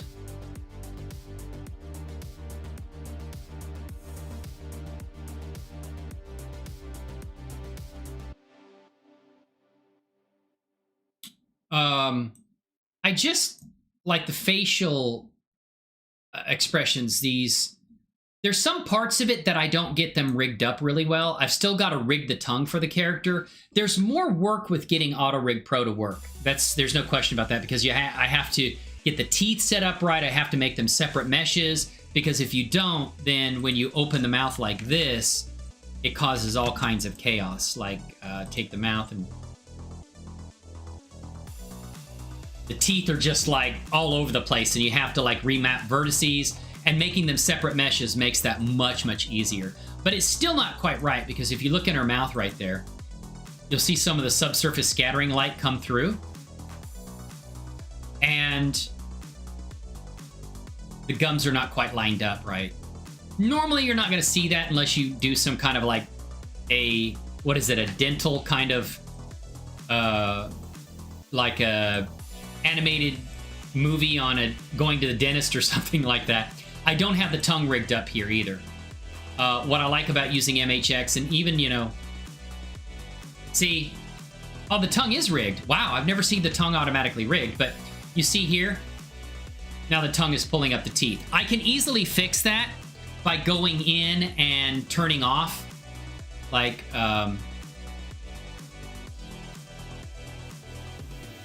we'll isolate the lower teeth. Object mode. Root canal. Yeah, exactly. Definitely. Woo! Okay, here. So we're going to do like this. All right, we're going to go into edit mode. And then we'll go to... basically all these tongue ones.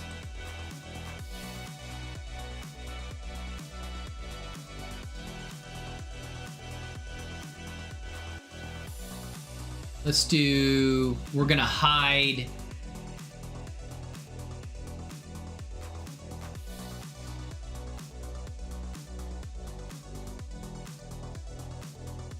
There we go. So you just get the teeth and the helmet, and we can see these things get fixed in real time. So the problem is probably you select and you've got basically the tongue influencing the teeth, which it shouldn't do. So I could remove that, and it sets the teeth correctly. And I can remove that vertex group because we don't need a tongue vertex group with the teeth. And then the tongue moves that, which is probably okay to some degree. So I'll leave that. Select. And that's probably fine too. But that influence was really screwing things up.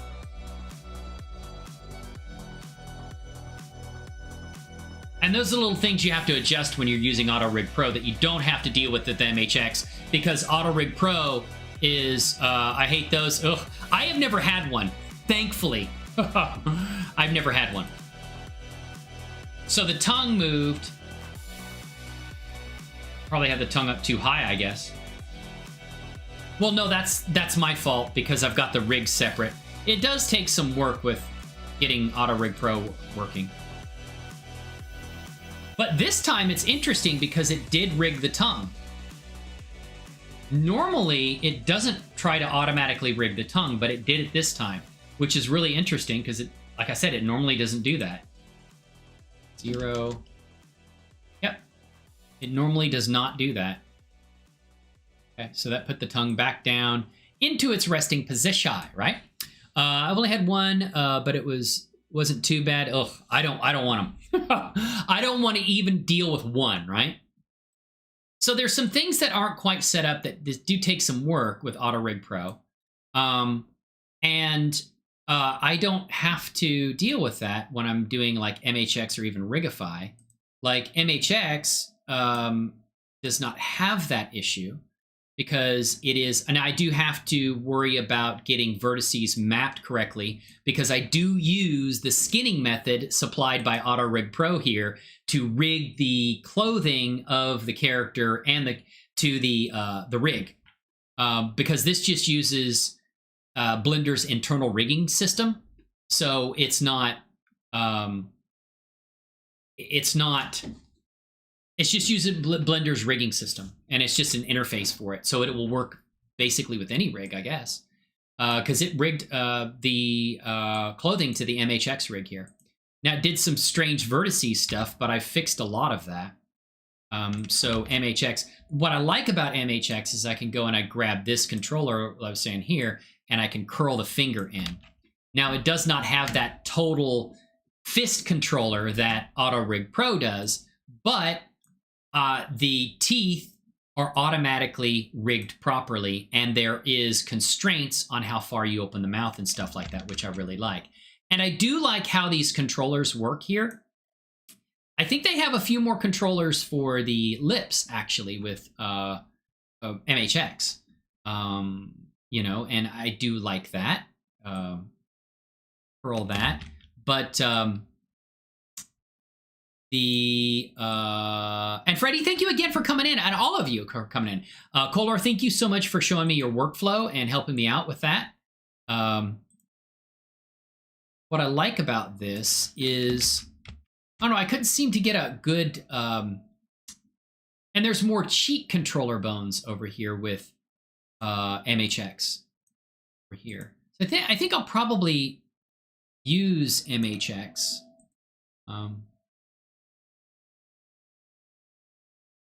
Because I don't have to do all of that teeth mapping or anything like that.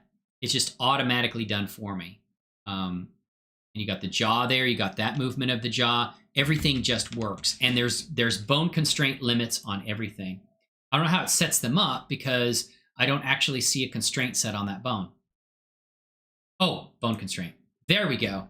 Yeah, it does. It automatically sets up those bone constraints, which is really nice. I do like that very much. Set.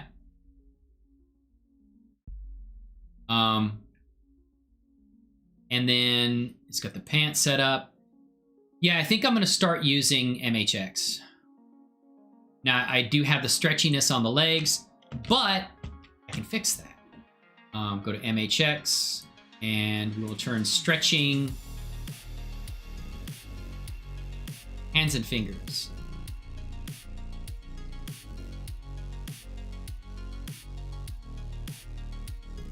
Oh, the finger's controlled by the long finger bones. I don't have that on the other side.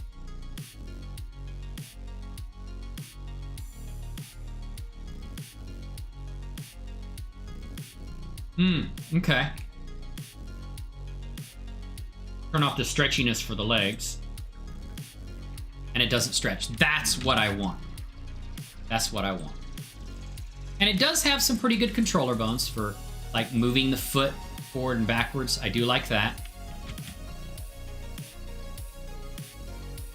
But when I...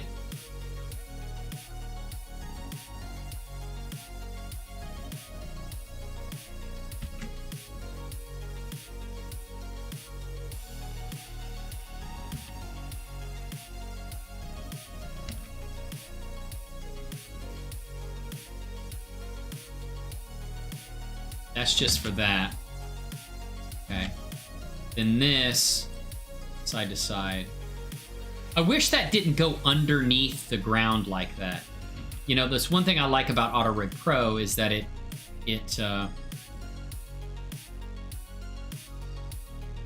stays on the ground.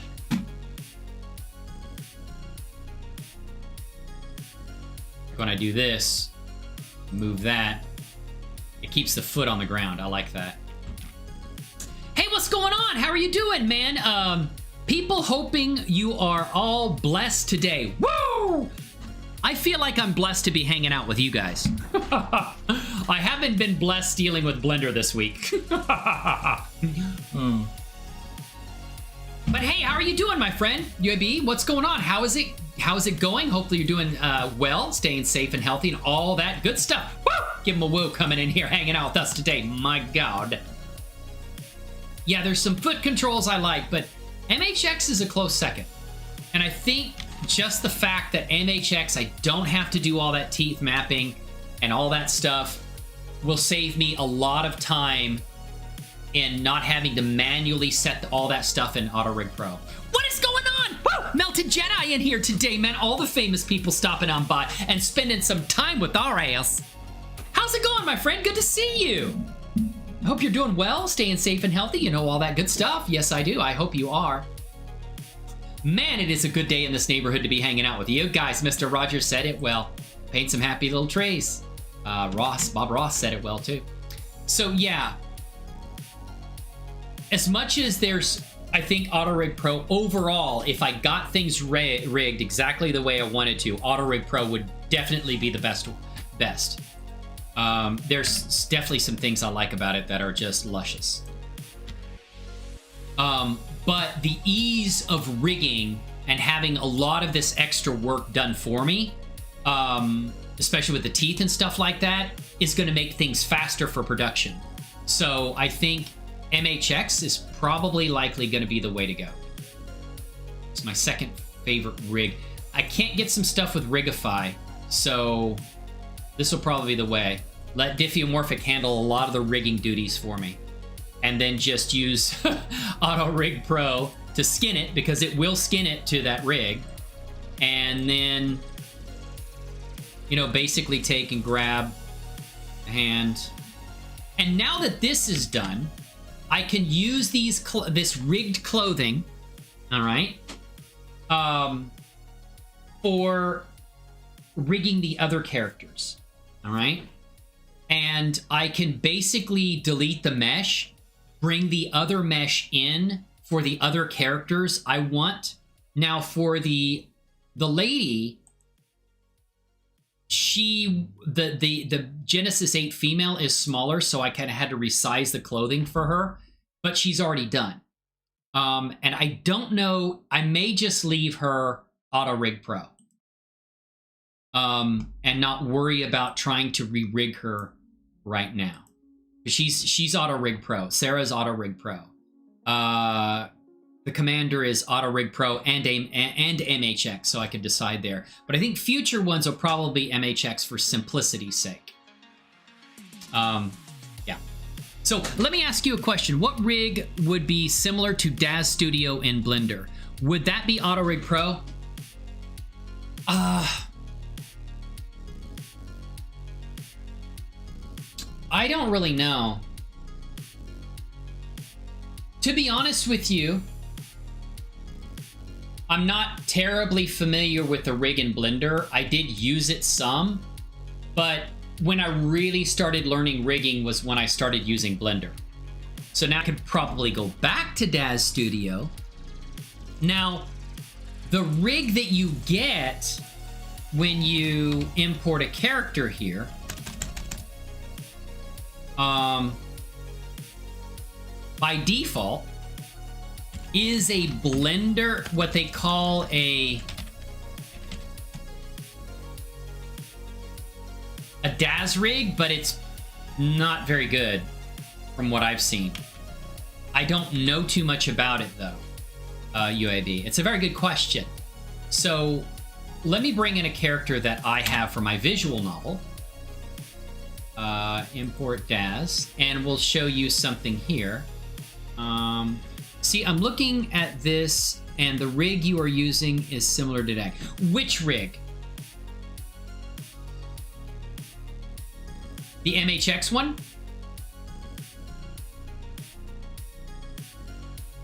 Because here's MHX. That was the one I looked at here. This was added and supplied by Diffeomorphic when I went in and I said, easy import Daz, and I came down here and I selected MHX as the rig. Okay, you can select MHX, you can select Rigify and custom shapes that Color showed me how to use. Which is, I think that is basically a Diffeomorphic rig supply, a custom rig supplied by Diffeomorphic. Oh, the one I just had up. So that one is Rigify. Or, I'm sorry, this one is MHX. So if that's the case, then I guess MHX is the most similar. Or at least Diffeomorphic is configuring MHX to be the most similar. And it's the one that I'm likely gonna go with for the simplicity of rigging. After I get rigging done though, I think the best rig overall is auto-rigpro.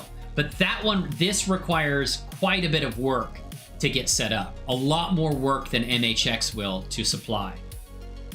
Using MHX is going to make it much faster to rig. Because I won't have to skin certain things and separate parts of the mesh and things. You've got to separate eyes into separate mesh objects when you import using Diffeomorphic, because they're all part of the same mesh. You got to separate the eyes to actually apply a face rig in auto-rigpro. But auto-rigpro is my favorite rig, but it just takes a lot more work to get working right. But once you get it right, it'd be good. It's just, I'm limited on time. I don't want this to take the rest of my life, but I would say as of right now, this MHX rig is probably my second favorite rig.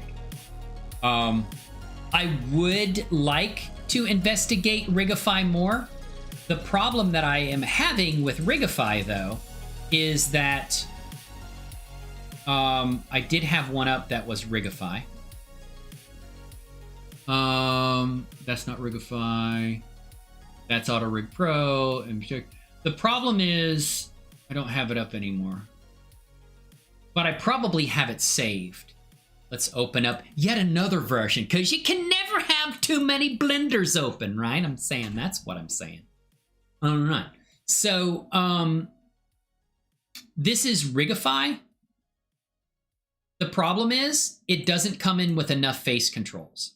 And I don't know how to turn on enough face controls for it. It's got the eyes. It's got basically opening the mouth, which is supplied by Diffeomorphic. Which is cool because it has restrictions on limits too. But like a lot of the eye basically lids, the eyebrows, there's no controls for that. I don't have enough controls. I have one for the tongue, you know, which is cool. And it's got restrictive limits on it, but I don't have any way to control a lot of the other features of the face, and I don't know how to turn these things on. Unless...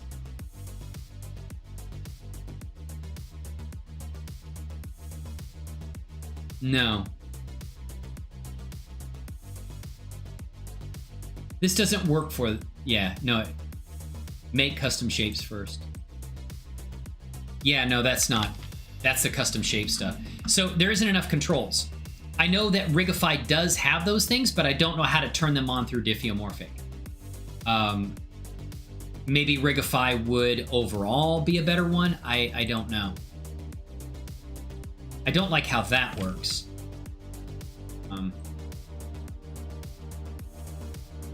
Okay, I do like how that works.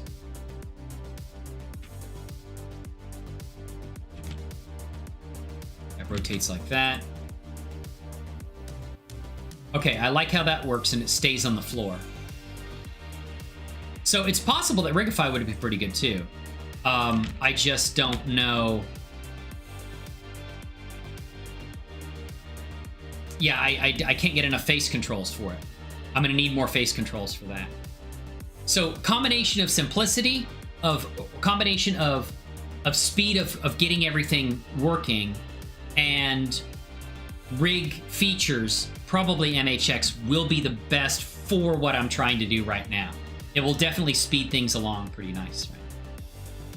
Yes, okay. It's under item or tool on the side menu. Okay. Thank you so much. You guys provide so much great information to my ass. Okay. That's what I've been trying to figure out. Thank you, Freddy.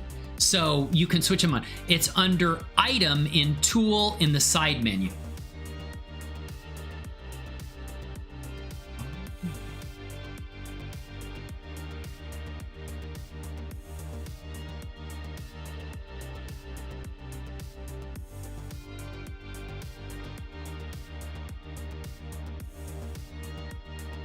Is this it?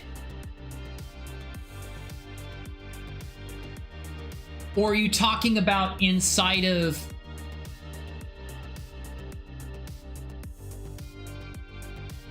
Are you talking about inside of the auto-rig or the diffeomorphic interface? Is that it, Freddy?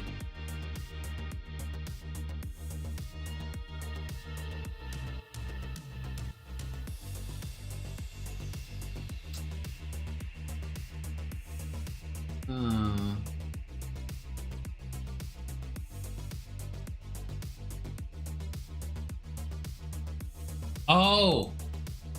Oh. There we go. Oh my God, Freddy, you're my hero. Woo! Did you ever know you're my hero? See, I knew there had to be a way. Woo! All right, give him a woo for that one right there, my God. Yes, this is what I was looking for, Freddy. Now this changes the game some, because Rigify might be my rig. And it's native Blender, right? Alrighty then. There we go, man. It's all right. And it's got, oh, I like this. Oh, he said he likes it. That's what he said. Oh my God. And I can turn on finger controls. Now, I don't know why this is rotated this way away from the hand.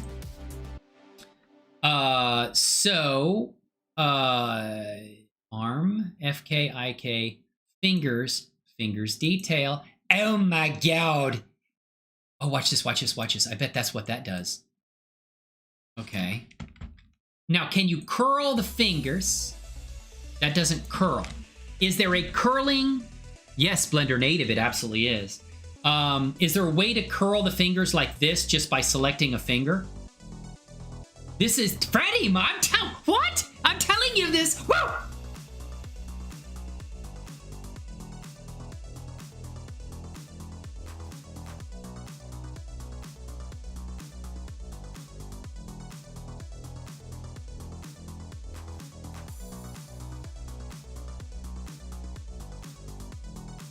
I don't know a lot about Rigify.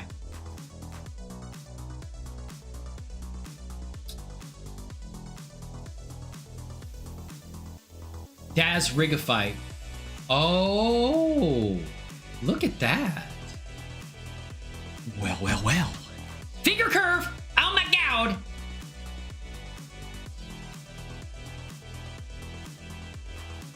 How do we get that to work though? If you scale, okay, yes, yes, yes. Not that. Yes. That's, woo! That's what I was looking for right there, Freddy. You know it right there. Freddy's my hero, man. I'm gonna give you a raise. I didn't give you anything anyway. All right, let's say what? Glove. Okay, so now. Yeah. Now, how can I say all three of them? Because I know there's a way to switch between the first two like that and then all of the knuckles. So all of the knuckles bend. Can you bend all of the knuckles that way? I'm starting to like this one, man.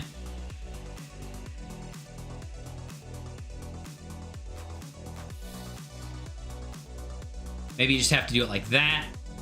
And then this is very similar to auto-rigpro. Oops.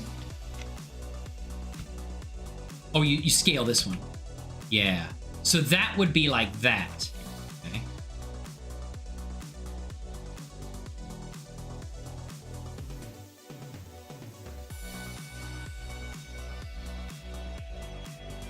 Yeah. Okay. And what you found was in auto-rig, right? This is Rigify. I'm talking about, I'm sorry, UAB, I'm talking about like 500 different rigging systems right now. This is Rigify. This is Blender's internal rigging system. What we're looking at right now is Rigify. And the fact that I have these levels of control kind of changes the game. I might switch to Rigify now. Because I have the same benefit with importing using diffeomorphic with Rigify that I do with MHX, and that's the teeth and everything are already connected. I don't have to do all of that, you know, I don't have to do all that extra work. So what I want to do though is I want to scale all of the fingers, the finger bones. These, oh. Wow, it's got more finger controls on there. So yeah, this is Rigify. So I want to be able to scale that one as well. But I don't see that yet. Yeah. Which that's similar, but in auto-rigpro, you can say, okay, I want to just I want to curl all three. And actually, this has got 4. I don't know why there's 4. Is that just to mark the end there? That's not really a control? No, it is. Ooh, stretchiness. See, that's another thing I don't want, is I don't want when I move the arm. And I don't know why this hand is rotated at the angle it is. It's kind of weird. It should be flat with the hand, and it's not. I don't really understand that. Maybe it's the way I imported. I don't really know. But, yeah. Okay. Seems to work, though. Even though it is angled. Might have to go global to make that easier to see.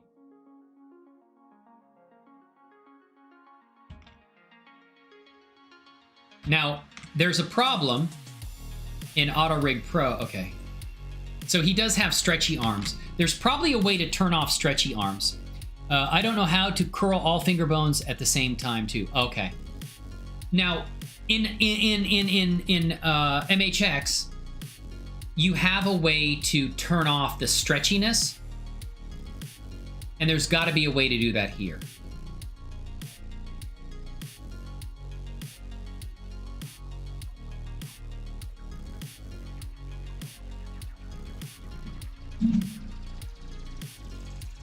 There's got to be a way to do that here, too. Custom. What is root? Oh, the base of the armature. Okay. Well, parent, shoulder, root. That's fine.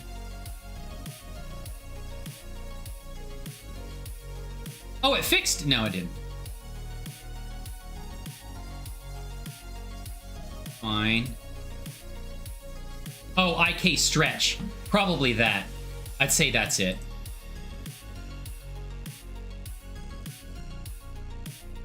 Yeah. IK stretch. There you go. Yeah, I don't like the stretchiness.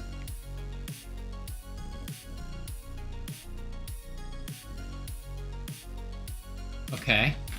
Oh, you probably have to select it and then turn it off for each individual. Yeah, okay. You got to select the IK controller for each of the hands and the feet, and then you turn it off. That's how you do it.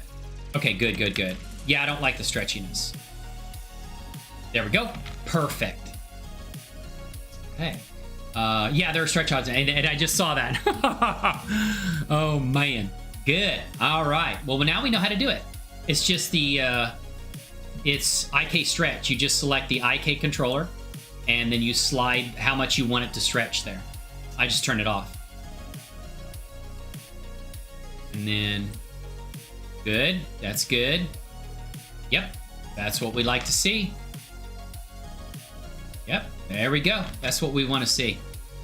That is excellent. So it's not bad. It's good. I like that. And yeah. So Rigify is in the running now. I don't know with Rigify and... These are like the DAS controllers for the eyelid. And it doesn't add those controllers, which is fine. I mean, I still have a way to use them. It's just there isn't like Rigify specific, I guess. Left gaze, gaze follows head.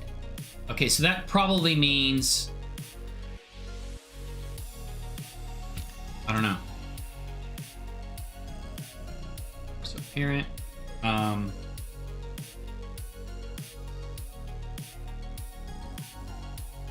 head follow, parent follow, neck follow.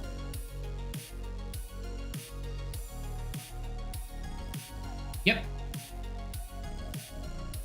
So this is pretty good. This is better than I thought now that I can turn on these controls, you know? This is much better. I like this one. Yep. So, yeah. One thing I like about this is the ability to curl that. That's big, yeah. But you don't have that fist controller thing like you do the other ones, but that's okay. That's okay. This should prevent stretching too now. I don't know why that stretches like that. Oh, probably because we have a stretching option there too. But I don't see it. That has a...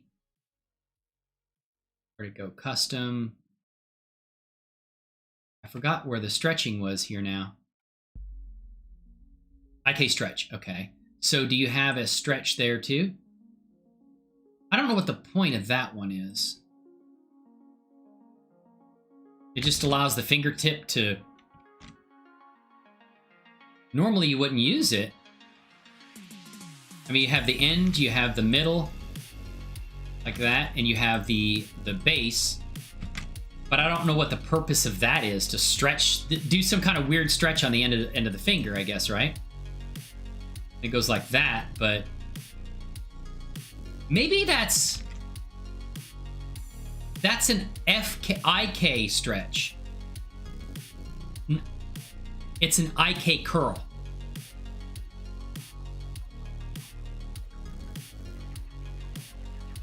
Because this seems like an FK controller, maybe. Arm IK, arm IK. No, there's the... Oh, yeah. Hand. Is there a hand FK controller?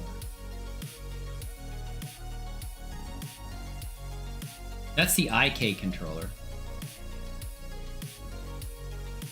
That turns off fingers detail. Fingers. Scale. It takes a lot away.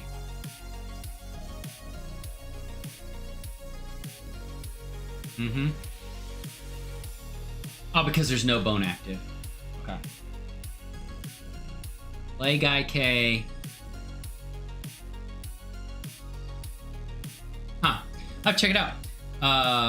And you said there are stretch options. Yeah, we got that. And thank you so much for guys for helping me out like this, right?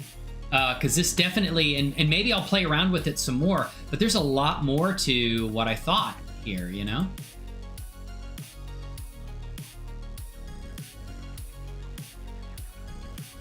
Picker, and you can set a picker panel. I don't know how you do that, but item, fingers detail, which is that. What happened to a lot of the controller bones? We turned them off? Oh, torso tweak. Oh wow, look at that. That's what allows us to.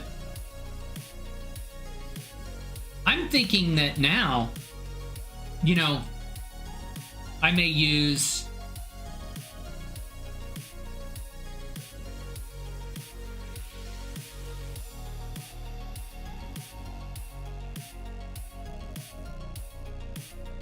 what is the arm tweak? Oh, it's that. Okay. Which I'll leave the tweak bones off. IK, and I do like this. It rotates and it stays on the ground, and then that moves back and forth. I like that a lot. Yep. Yep. It may be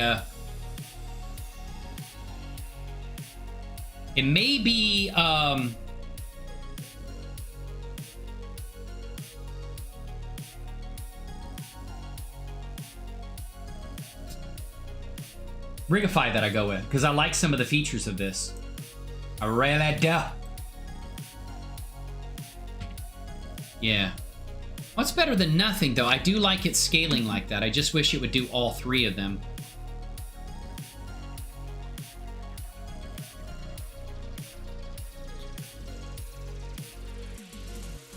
Oh, because you have the finger curve. Main rig properties, curvature.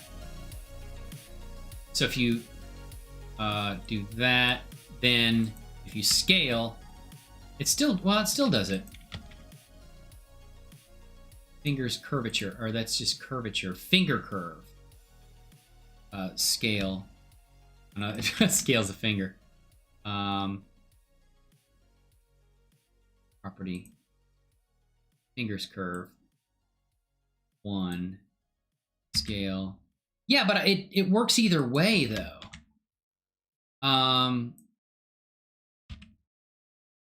Oh, wait a minute. I noticed that the finger's less rounded here when I have the curvature. See? It makes it puffier. It seems like what it's doing there is maintaining... What do they call that? I actually like it better like that because it looks like a more realistic finger. So that controls the curvature or the roundness of the finger when using that curling option.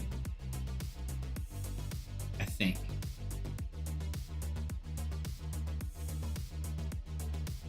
That's what that is. Okay, that's good to know.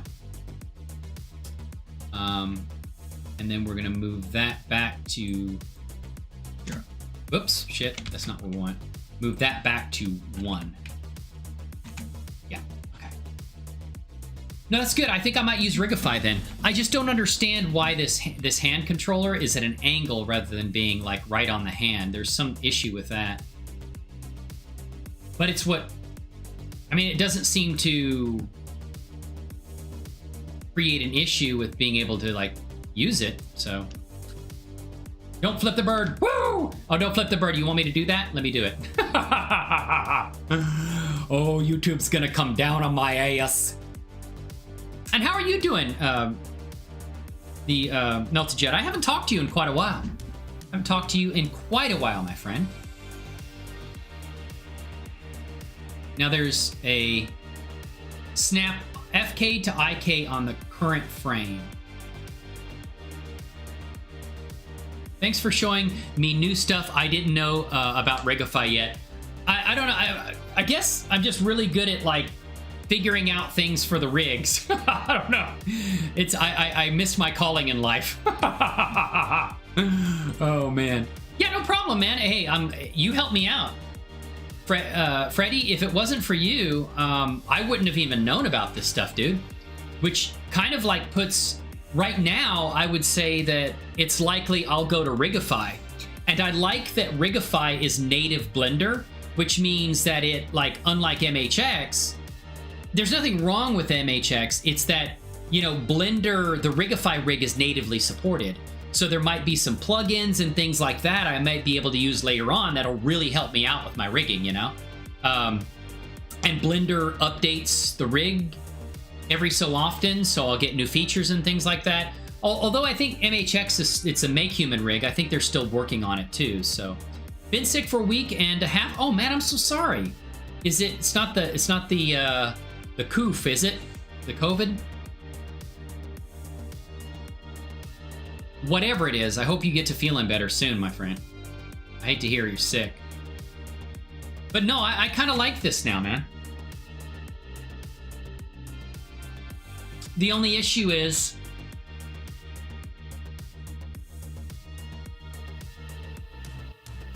I think I'll go with Rigify. I think I'll go with Rigify. Are you still there? Yabaika. Are you still the Yabaika? Are you still there? I'm gonna show you the VIP lounge, my friend. You are a natural born rigger. I guess so, man. Maybe I should like. I've been thinking about that. I've been thinking about like going on to because I see people like there's lots of people on like Fiverr that sell rigging services. Like, hey, I'll rig this for you, and I've been thinking about like doing that. You know. It's some other crap going around. Oh, okay. Well, I'm sorry to hear that, man. I really am, you know? Don't like to hear it when my friends are sick, aren't feeling well. But I hope you get to feeling better soon. I wish I understood this stuff more. I've been trying to animate a 2D dinosaur. That's interesting. I haven't done any 2D stuff, but rigging shouldn't be too dissimilar. I mean, you would apply a rig to it, and I don't know how that would work in 2D. I have not done anything. I'm just not that familiar with it, but yeah, I've learned a lot about it.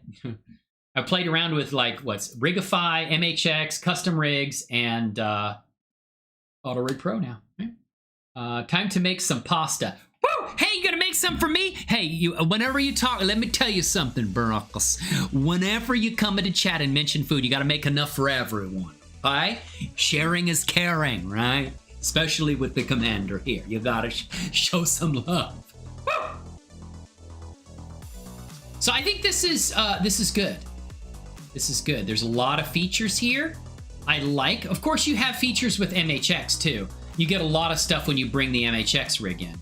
And maybe there's a finger curl. Well, no, there is a finger curl with MHX. There is a finger curl with MHX.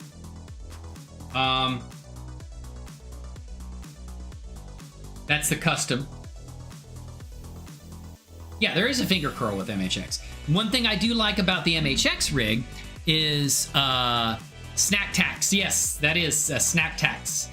Like a bridge troll. You gotta pay the tax. Snack troll. Okay, so you go right here and you say click that and you scale. Whoa, no. You don't scale, you just move it with MHX. And it curls all the fingers like that. I do like that. I do like that. With the MHX rig. Oh, you know what that is? I think that... No, that wasn't the pull. I don't see how to do that.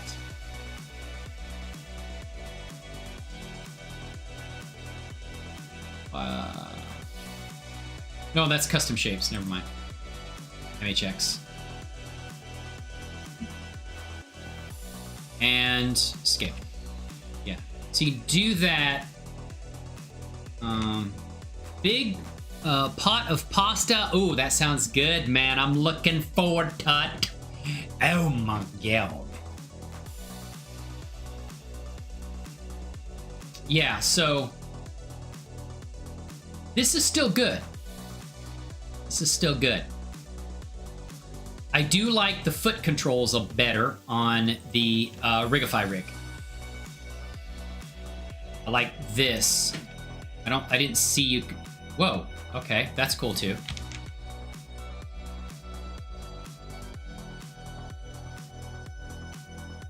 I like you that, and the feet stay on the ground. I like that. And that stays on the ground. Oh, that's not what I wanted to do. Yeah, relatively, I guess. Yeah, no, it stays in the ground. Okay. And then you can move it forward like that, and the toes stay on the ground. With MHX, maybe there's a way to turn that on. I don't know. I just have a feeling that... Oh, it does do that too. Okay. But when you rotate, it's like the foot goes below the ground, you know? Like that. When you use Rigifus, it does not go below the ground. Really, it stays. I think it stays planted better. Oh no! What do you think? Rotates that. Yeah, I like the idea of Rigify because it's native. You know, native to Blender. I do really like this control over here though on Rigify. Let's have to make a decision on it. That. Yeah.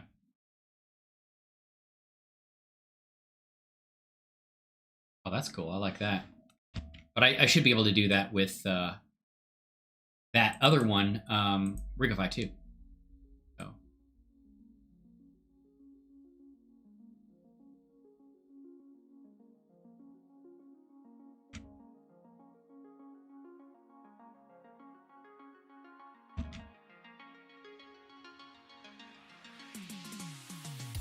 They're both pretty good.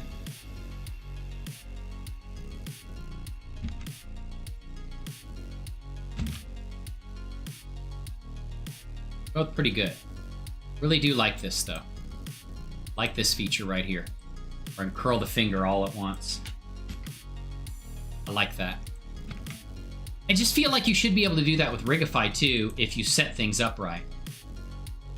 Instead of just like that. I like that it keeps a finger shape, the curvature, that kind of puffs it out, and it keeps more of a finger shape that way.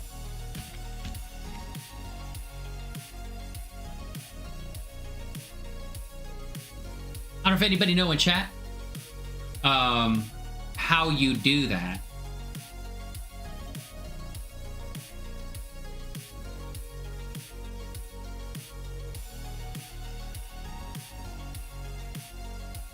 Action IK to FK.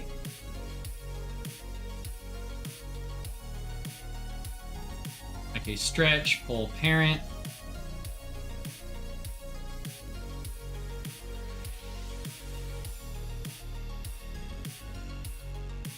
What was that?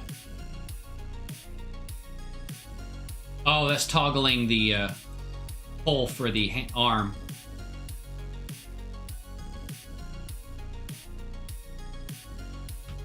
Yeah, Wish it rotated all of them.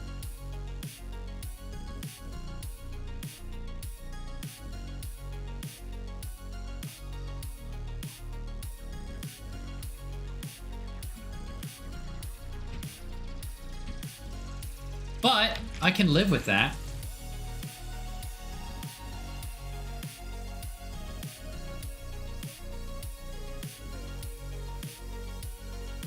Gaze. I don't know what that gaze follows head means. Where's the controller?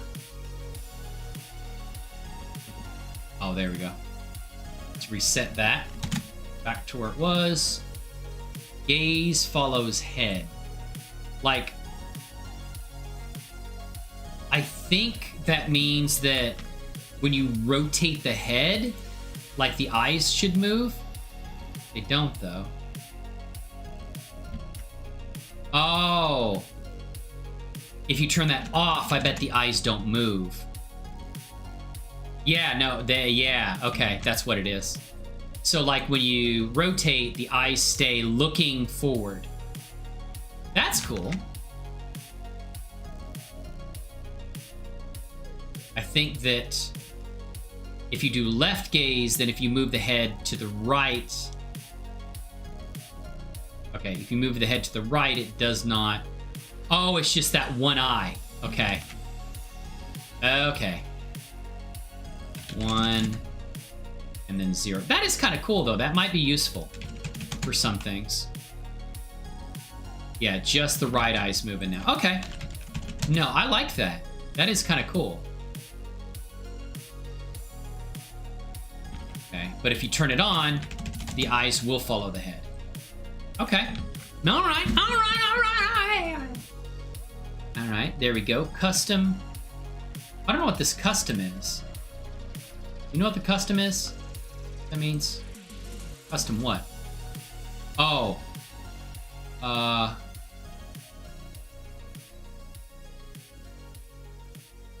We've got some extra torso tweaks. That's what it is. Okay. Yeah, I think I might just go with Rigify for this. Like I said, if you're here for the first time, please feel free to talk to us in chat. We are a supportive community. Love to get to know and hang out with you guys as well. Woo! Give them a woo. Gotta give them a woo every now and then. Keep them on their toes.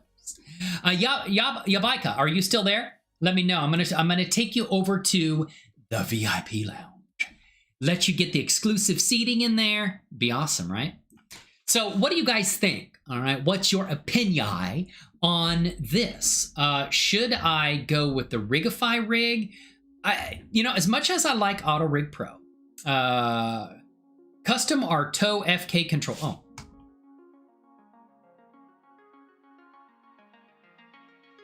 Ah, you are correct, sir. You are correct. Well, that's nice, man. Can you do the same thing with scaling the toes, like you can?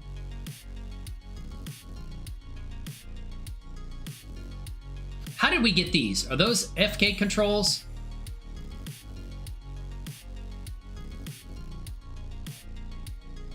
No, those are fingers. Okay. Yeah, you don't have toes. I wonder why you don't have toes. It's just custom.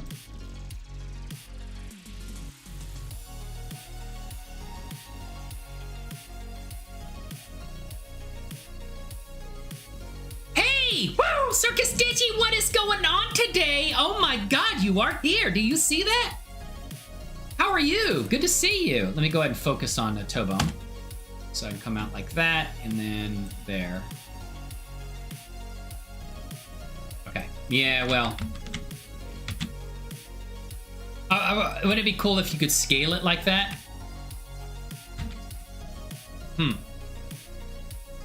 It doesn't matter. I don't need... They're wearing boots. I don't need separate toe controls. But that's cool. I just wish there was a way when you scale this to all fingers move, you know? Other than that, I really like this rig. Curling toes, yeah. Yeah, we go, woo! They are added by Diffeomorphic as additional custom bones. Really? So by default, Rigify doesn't have bones for toes? Wow. That's interesting. I am doing beautiful now that you're here and the rest of my friends are in chat with me. I am doing really well, Circus Digi. Let me get you woo. Woo! Hey, Yabaka, are you there? Let me show you the VIP lounge. Let me know when you're ready for me to take you in on the emotional experience that is the VIP lounge, all right? Let me show you, let me tell you. All right. So, next step.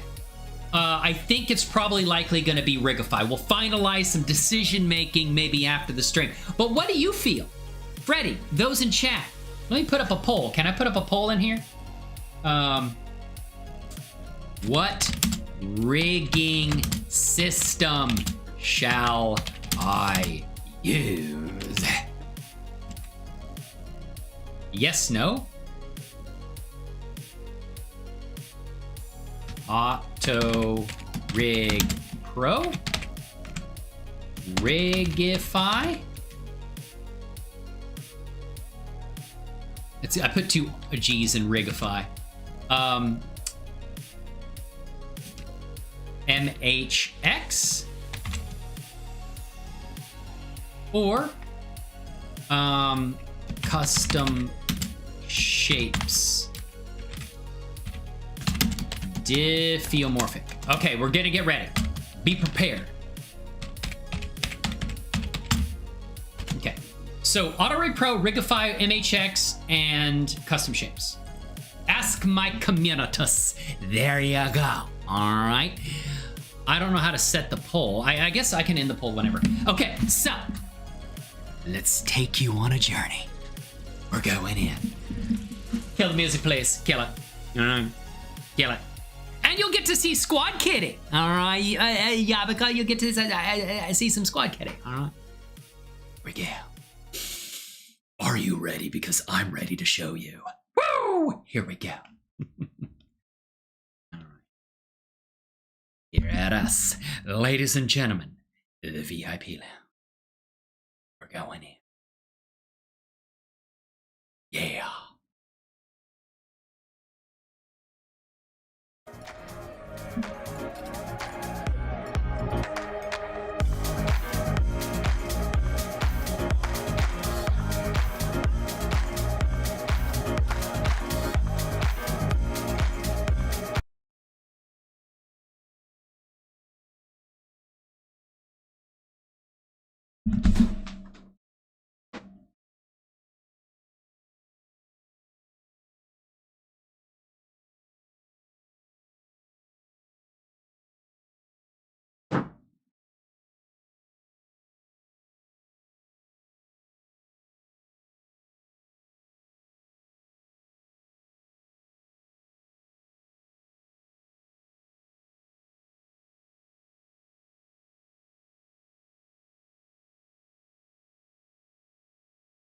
All right, ladies and gentlemen, welcome on into the stream. There you go, Yabaka. I've got it right here. I've got your seating for you here. We've got our bartender.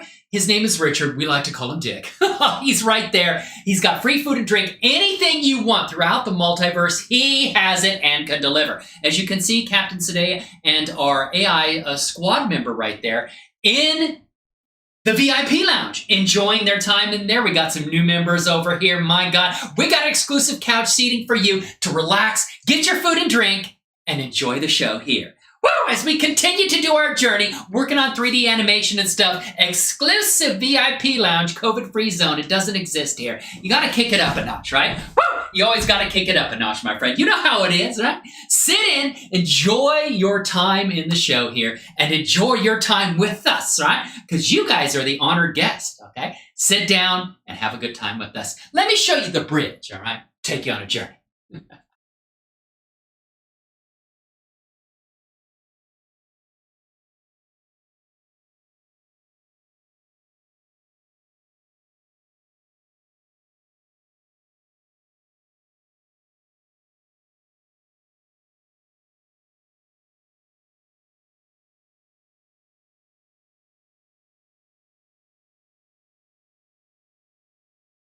Here you go. As you can see, we got the bridge, the nerve center of our operations here. And we are traveling through the multiverse, bringing, exclusive operations to you here, televised, transmitted through our satellite relay station, down to you, right? you can enjoy the show. We got Captain Today here. We got our squad member Sharon Walker over there. You'll see them in the MRU Chronicles. The first episode is available here. I don't know if you've seen that, Yabaka. The first episode of the MRU Chronicles, 30-minute show, introduce you to the characters, their next operation they're going to be working on. I got a ton of work to do on that. And sitting here enjoying the show with us. Thank you so much for coming on in here. We do appreciate it, ladies and gentlemen. And we are continuing the adventure. Woo!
There we go.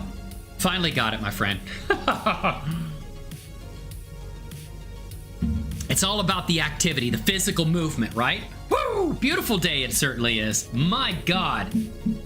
Now we've got it. Wait a minute. Let me see if it's actually working. Hold on. Maybe the mic's screwed up. No. Oh, no, it's good. It's good. It's good. It's good. It's good. Fine.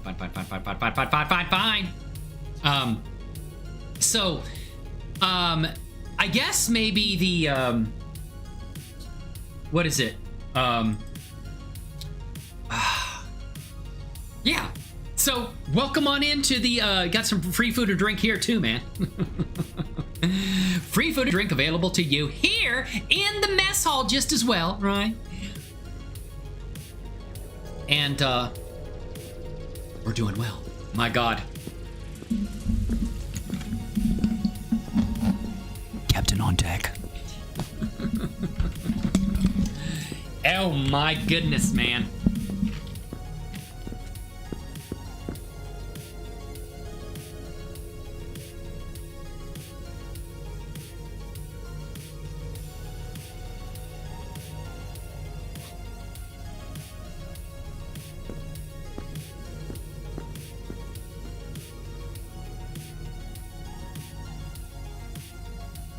Is she still there? Beautiful day in this neighborhood. Oh my God, it is. Why is that right in my way too? I don't know. Really proud of how much and how fast you've learned. Yeah, I've been like devoted to it, man. I absolutely love it. It's like, I guess it's like an addiction. I love doing it, and I love creating something really amazing that I can share with people. And it's like, I like creating something that everyone can enjoy, you know? It's like when I was a software engineer, yeah, I could create some cool stuff, but only other software engineers could appreciate what I did because I did low-level programming. So I worked at the operating system level. So like you wouldn't see the things that I did, but if I didn't do the things I did, the stuff wouldn't work. But it's like, I can't say, oh man, I did this amazing thing and talk about coding and people's eyes glaze over if they're not interested in it or they don't have the experience with it, right? They don't have the knowledge that I do. So I could like share it with other software engineers.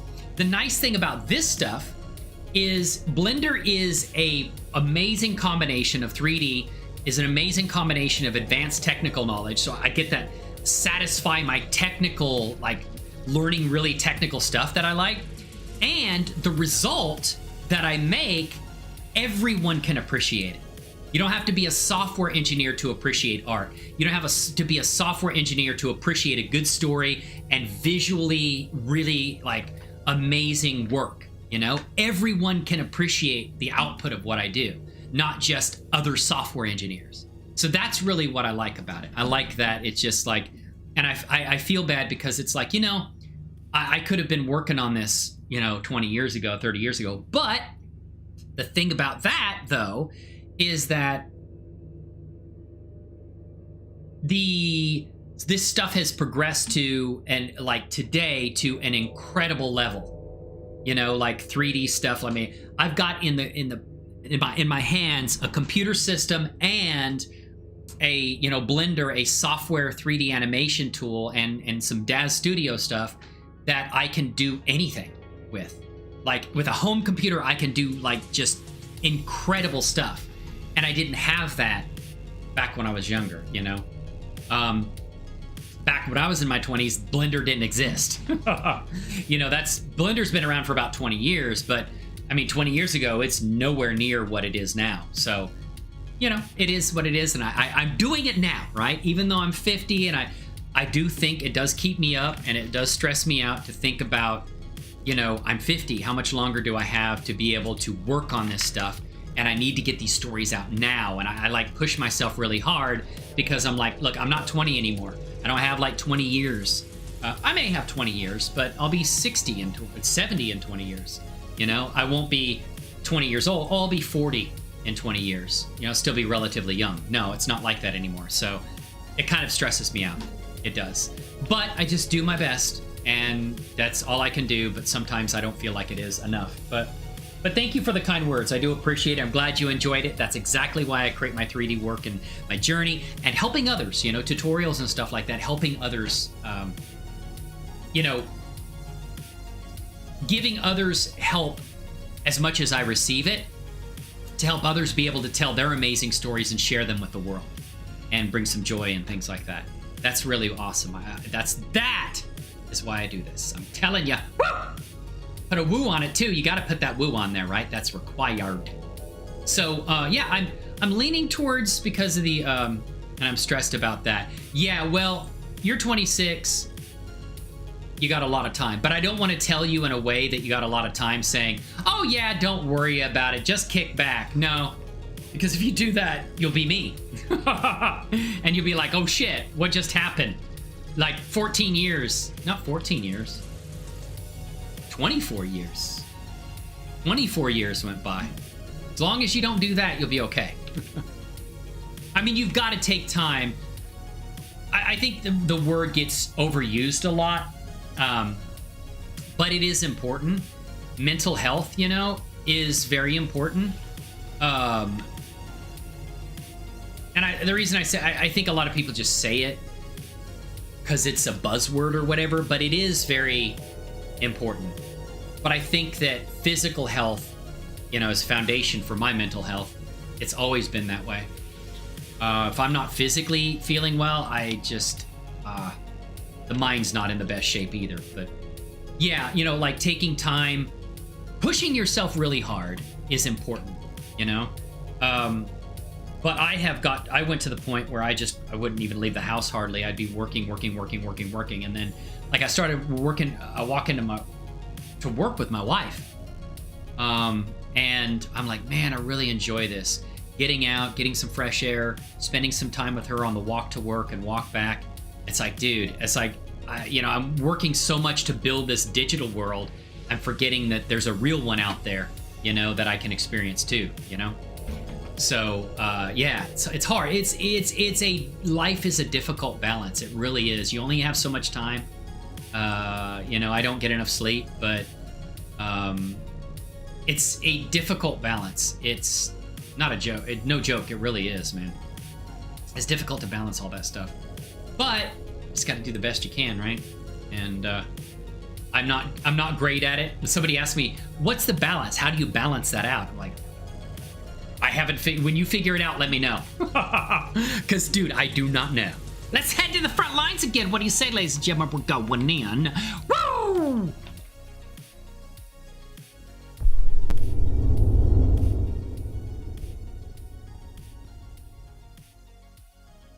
Beautiful.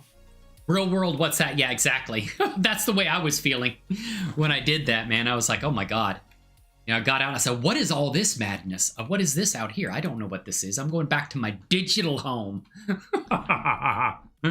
Exactly, man. I know what you're saying. But, you know, that's why I'm working on these stories and stuff like that. I just want to, you know, I feel like I get caught up in the technical part of it sometimes, and I want to do the absolute best high quality stuff. And then I get so focused on little details that don't necessarily matter and people aren't going to see.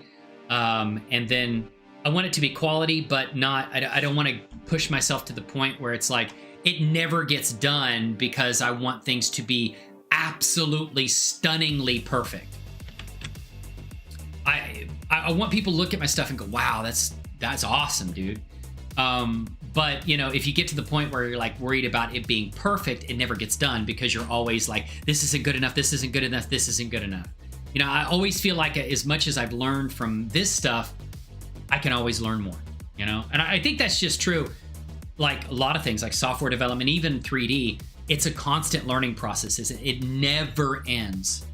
It never ends. You know, because new technologies come out all the time.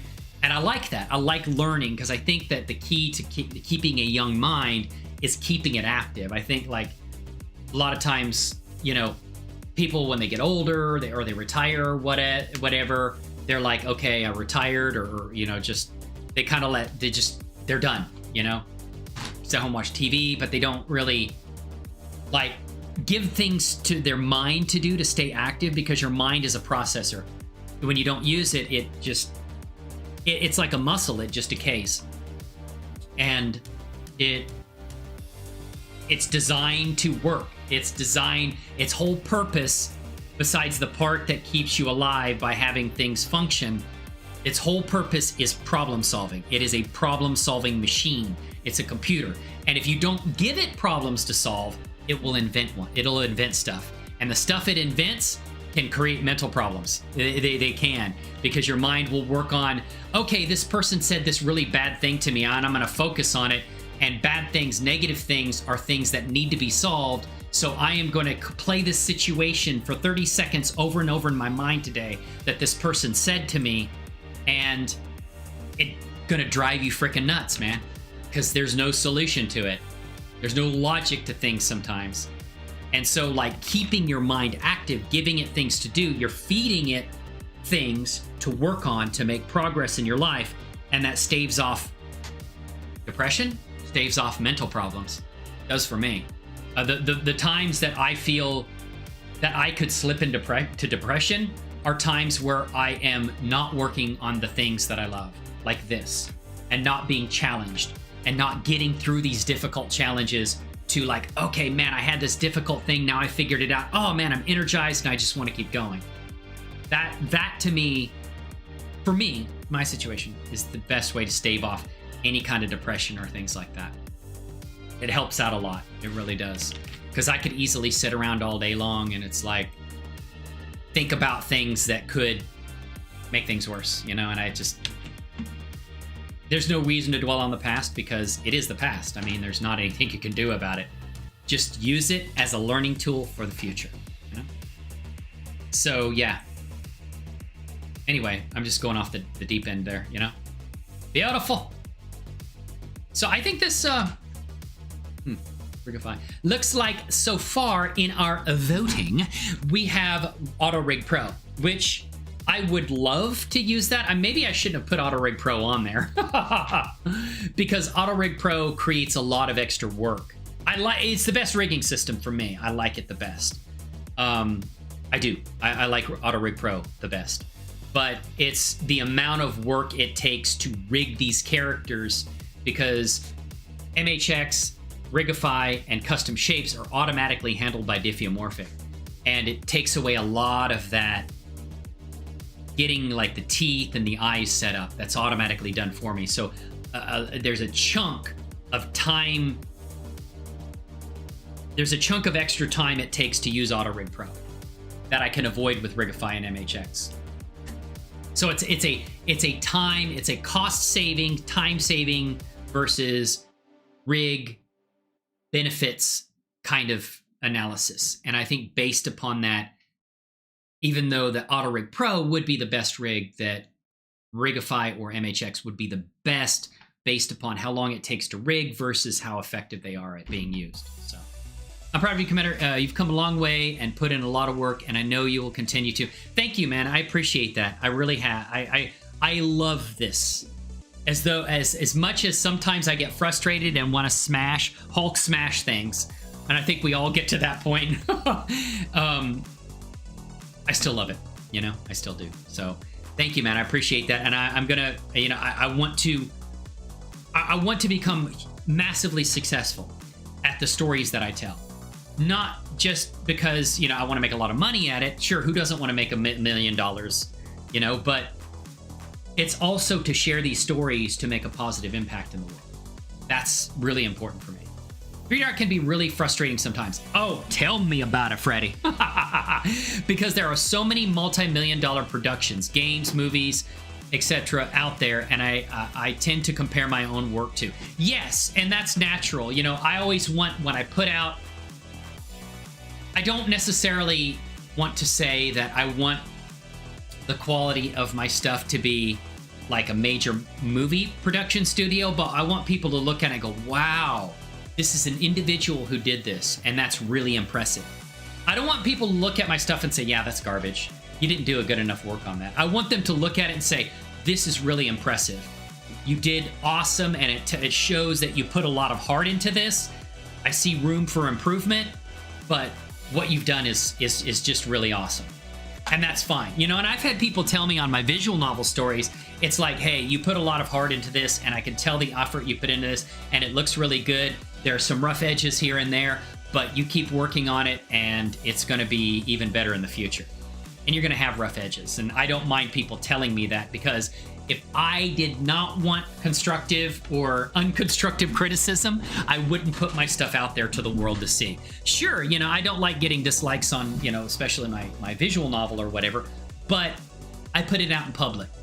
If you put something out in public, it is for public consumption, and it is for the public to have an opinion and a right to have an opinion about what you've done. And I can't expect everyone to come along and say, oh, it's the most beautiful thing I've ever seen. It's wonderful. It's absolutely amazing. I expect criticism, and maybe the criticism might not be so nice. It's fine. If I was afraid of that, I wouldn't put my stuff out there. I would just take and say, okay, here's a link, all my friends, here's a link to my stuff so you can tell me how great I am. But the problem is that never leads to growth. You can't let people constructively criticize your stuff. You're never going to get growth, because people who may be more knowledgeable than you, or even aren't, they could point out and say, hey, you know, you could improve this here. Like, people look at my videos and say, hey, what you're doing in Blender, there's a better way to do that. I love the Blender community for that, because the Blender community, they watch your videos, they will point out stuff that it says, why don't you do this instead? I've learned from people commenting on my videos, say, there's a better way to do this. You sure to put it. Well, thank you, man. I try to. I try my best, Freddie. I really do, man. I'm a perfectionist, so I have to fight myself a lot of times. I'll work on this one little scene, and this little detail in the scene, and my mind will get fixated on it. I'm like, why am I worried about this? Because the chances of anybody seeing this are not even there, or it's going to be part of the scene that you don't see when it's rendered anyway. So why the hell am I worried about the finger off being off a millimeter or something like that? No one's going to freaking notice it. What is going on? Woo! Steve here, aka Mark, is in chat. It's good to see you, man. It's been a while. It certainly has been a while. How have you been? Hope you doing good. Doing good. Man, it's really good to see you, Steve. It's been quite some time, aka Mark. We're just talking about rigging and all kinds of other stuff and life in general and all these amazing things, you know? So yeah, I've been playing with 4 different rigs: MHX, Rigify, auto-rigpro, and custom shapes that I did not know about, which I think is basically just a Blender supplied rig, which isn't too bad, but I don't like it as much as the Rigify and MHX. I'd say MHX and Rigify are sort of on par. I'm moving towards Rigify. You were wondering about me? Really? What are your what is that? Hisasaburi? What is that? You're wondering about me? Wondering if I'm okay? Wondering if I'm still alive? Oh, man. I am doing well, man. Been frustrated this week with some rigging stuff. You know what we should work on? You know what I should do? We should try to, do some, what is it called? Figure out my texturing problem with the character's body. When I bring it in using auto-rigpro. No, not auto-rigpro. Diff, rap. That's it. Diffeomorphic. So yeah. Oh, long time. Oh, okay. Well, I'll have to, my wife's not here. No, she's not Japanese. She's Korean, but she speaks fluent Japanese. She's an amazing woman. She knows Japanese, English. She knows more words than I do, I think. But I can structure them better in a sentence most of the time. Oh, man, it's funny. But, she does ask me about words and definitions, but she's really awesome. She's super, super, super smart. A super smart lady. Beautiful, super smart lady. And then I'm going to go here. And patient, because she puts up with me. All right. She puts up with my ass. Yes. Steve, I am doing well. I'm going to do some Navy stories based upon my time in the Navy. This is what we're rigging here. Characters. This is digital me. This is going to be me in the story. It's got stylized, of course. It's got this is the actual squadron I was in, one of 3 that I was in my time in the Navy. I worked on F-14 Tomcats and F-18 Hornets. I loaded ordnance, bombs, missiles, all that kind of stuff. Gatling gun, maintained the ordnance delivery systems in the cockpit. Got to sit in the cockpit, kind of fun. It's good. But there is the squadron I was in. It was the 2nd squadron I was in. I put the patch on there because I thought it visually looks cool. And then I put my rank on there. I found that the squadron patch, I modified that in GIMP and put an alpha transparency on it. And then this here is basically an actual rank. It came off a uniform that I took into Blender, or took into GIMP, and then photoshopped it. This is an actual rank. This is Petty Officer 3rd Class, which is what I was at this time during my story. And that symbol right there is the symbol of an aviation ordnanceman. So this is an actual literal rank. We didn't wear them on flight line stuff like this, but I thought it's kind of a cool visual flair. This is like, I want it to be visually fun, and I think this is a cool way to do it. And so I didn't wear anything quite this sophisticated on the flight line either. But it looked cool, and it's Navy stuff, so put it on there. The stories will be true. The visual part of it, not necessarily, because I'm not trying to make it visually accurate. So, like, I do have a picture of me.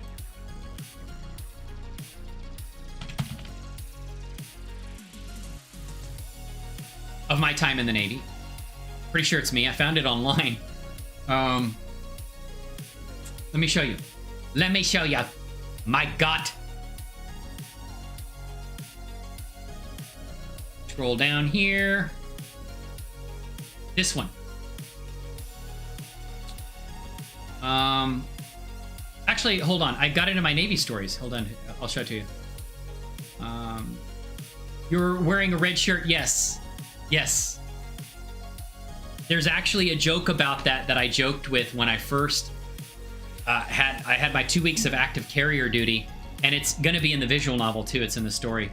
I was joking because I got on the carrier, and this shirt right here, basically you wear colored shirts like that Like when you're on, you don't do it on the flight line when you're on land, but when you're on a carrier, they can easily identify who you are by like the shirt you wear. The red is ordnance.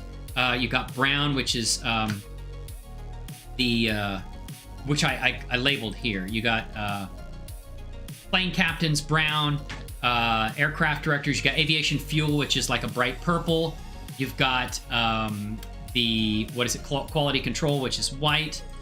And then I think you've got some others too. And so you'll see these different colored ones in my story. So red is aviation ordnance. That's why mine was red. And I got on the carrier and he handed me my shirt. It had my squadron designation on it. And I'm like, hey, could I get a different color? Because I'm not sure I want this. I'm not sure if I'm trying to get blown off the flight deck on my first day. And then he was a Star Trek fan too. He goes, okay, no, you got to take it, man. You got to take it, noob. Actually, the new sailors were called squids. But yeah, it's funny. And sailors in general, or I think also. What is going on? Woo! Kimber is in here. Oh my God, that is a name I have not seen in like 500 years. How are you? I've been meaning to reach out to you and talk to you. We haven't talked in quite some time. How are you doing? I didn't do a timed poll, so I just kind of left it up. I don't know if you can set a time on it, but this is Petty Officer Cody. All right. It is the younger version of Commander Cody, the U.S. Navy version, instead of the ultimate mercenary version that you see here. All right. The older version, the younger version, I made it to Petty Officer Second Class. But yeah, that's it. And so I'm going to tell these Navy stories. I've got an aircraft carrier I've modified for my use. Want to see the aircraft carrier? It is a repurposed USS Enterprise that has been repurposed into the USS Carl Vinson, because that's the one I served on for my 2 weeks of active duty. And I repurposed it, meaning that I retextured it and brought it in. I put a Blender Ocean in there. I actually got pictures of it on Twitter. Water. Okay. We're gonna go and do that so we don't have cycles kill our CPU. Not CPU, GPU. That's the carrier, but let me show you the actual scene of it.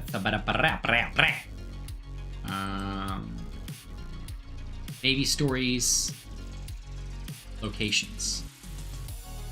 I did this and I created a scene. I created an ocean. I got to work on the ocean a little bit more. I was just playing around.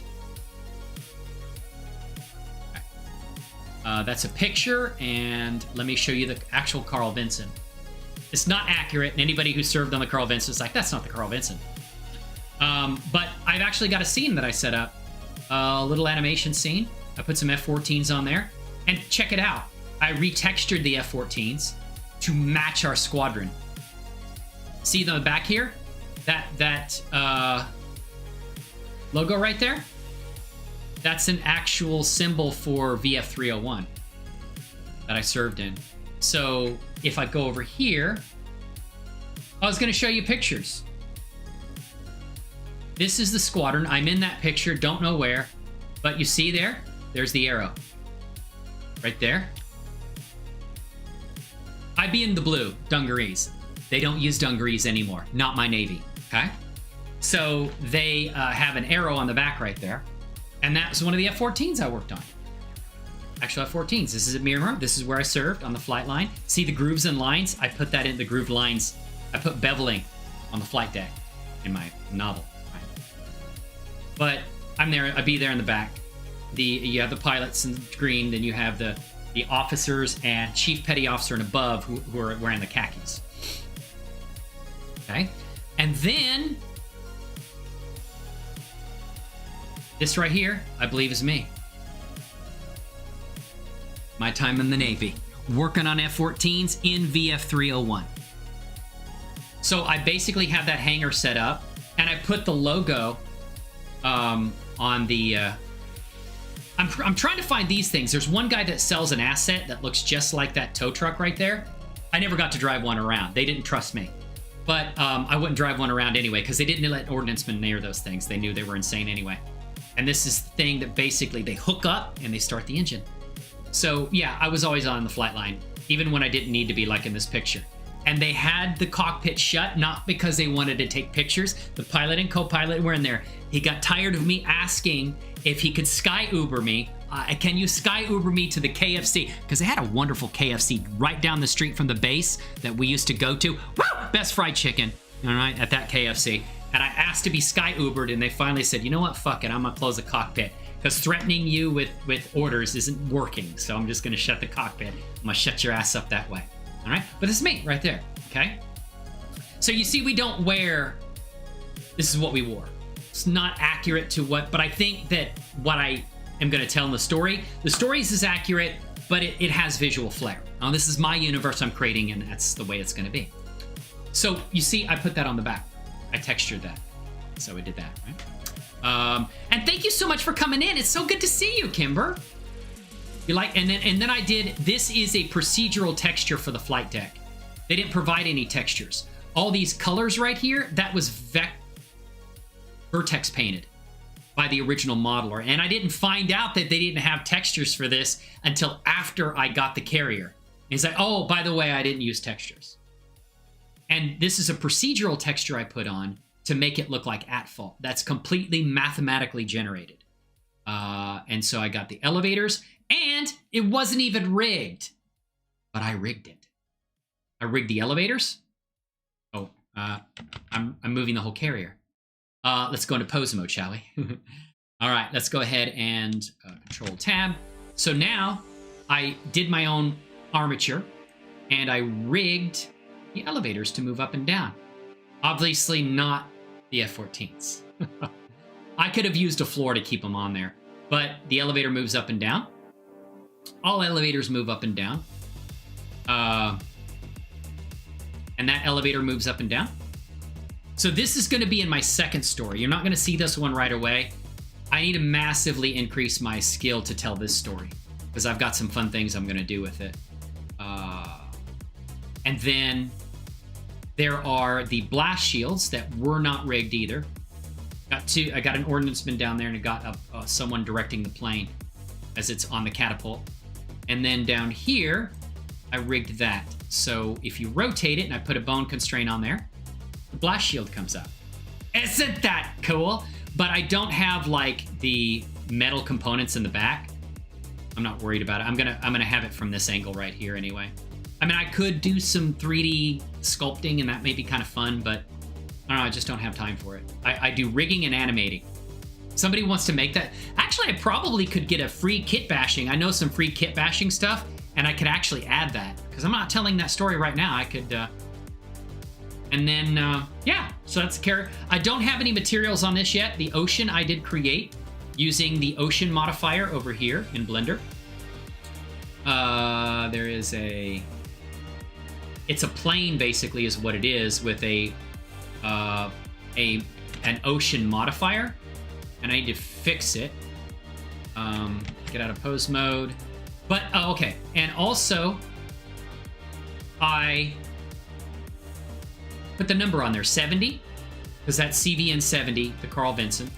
And over here, I put the 70 down here. I created those in GIMP, alpha transparency'd them on there, and shrink wrapped it. I probably should have just put it on. Well, I didn't have textures on this. This doesn't have textures. This is a procedural texture. And so I put those on there, and I kind of looked at images of the Carl Vinson, and I put that on there. Carl Vinson doesn't have this in the front, but I think if I delete it, I would have to add some additional geometry. So I just left it. It's not real accurate towards a Carl Vinson. I don't care. It's my universe, and I'm telling a story, and as long as it looks cool, I think it'll be fine. There might be some veterans that say, that's not the Carl Vinson, man. It is the Carl Vinson in my alternate reality, okay? The stories are there, but visual components are different. So yeah, I did the F-14. The F-14 is also rigged too, but I did not rig it. It is a DAS F-14. It's not, I would like a more, the textures are low. It works as an F-14, but I saw some amazing F-14s on Sketchfab, and the visual quality looks real. Now, it's $100 for the F-14. And I'm like, you know, later on, if I get the money, I'll buy a $100 F-14. But it was visually amazing, right? Well, thank you. I appreciate that, Kimber. I really do. I'm working hard on this, and I want to tell a fun story. Did I tell you I'm doing my Navy stories, telling fun stories of my time in the Navy? And this is Digital Me. Did you see Digital Me? In summer of 1993. This is me from 1993. Right here. Well, it could be any of those, actually. No.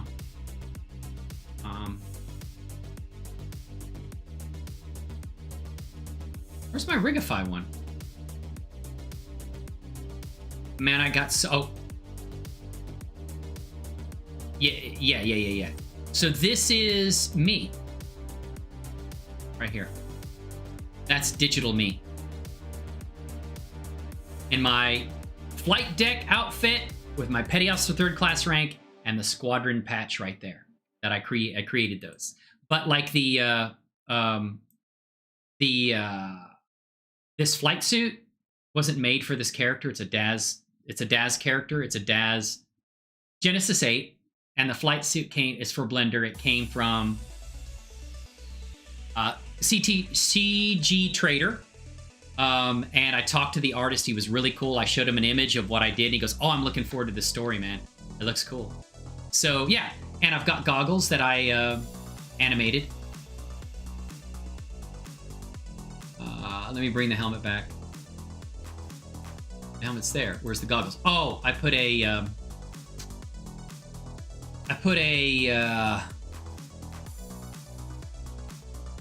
modifier. Why can't I get to a modifier? Where's my modifiers? Oh, I need to go to the helmet and get modifiers, and I can get turn that off, and there's the goggles. Goggles are rigged, not in this, but I set them on the helmet. I have them rigged in the Rigify version. Not perfectly. Need to put some drivers and bone constraints on there, maybe. It's rigged in this one. He said.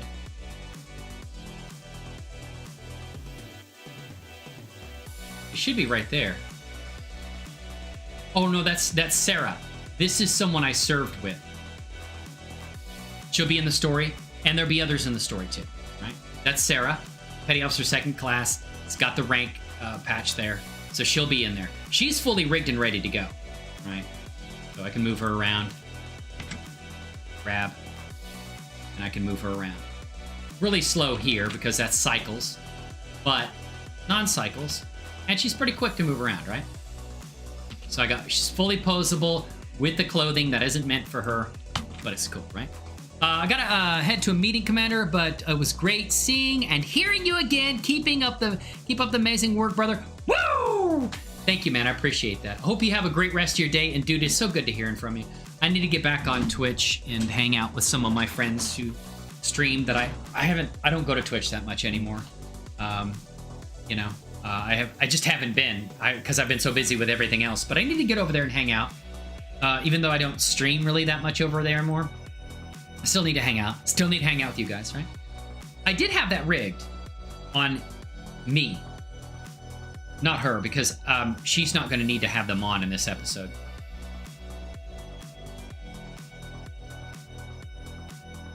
Yeah, it's rigged here. So if come in here. Basically, I can take the goggles, and I've got them rigged. They weren't rigged. They weren't meant to be moved. And the original version had like a mask here, kind of like a face mask. And I took that off, and I put the character there instead. So, yeah, I can basically move this down. He said. I don't know why I can't move it right now, though. Oh, I think I disconnected the bone or something. No, there we go. Why can't I move it? That's really weird. I got a constraint on there or something. But basically, I don't know why. I've been messing around with it, but you can basically move the goggles and put him back on his head. So that way it can move him up and down. But thank you everyone for coming by. And if you're new to the show, like I said, please feel free to come in and talk to us. We are a supportive community. Love to get to know and hang out with you. Just doing some stuff for my visual novel. Working in Blender here. I haven't done too much in Daz Studio other than like importing characters and stuff like that. So yeah, and here's a scene that I know what I need to do. I need to go to my scene and I need to go to here. And this scene is something I was going to take a picture of and put it on social media to kind of show as I'm rigging each character. I'm going to add them to the scene and say, oh, look at all these characters that are going to be in the first episode of my visual novel. As soon as this loads, if it loads, not so much, but his skin tone is wrong. And that's what I want to fix. So here I am with Sarah there next to F-14s on the flight line.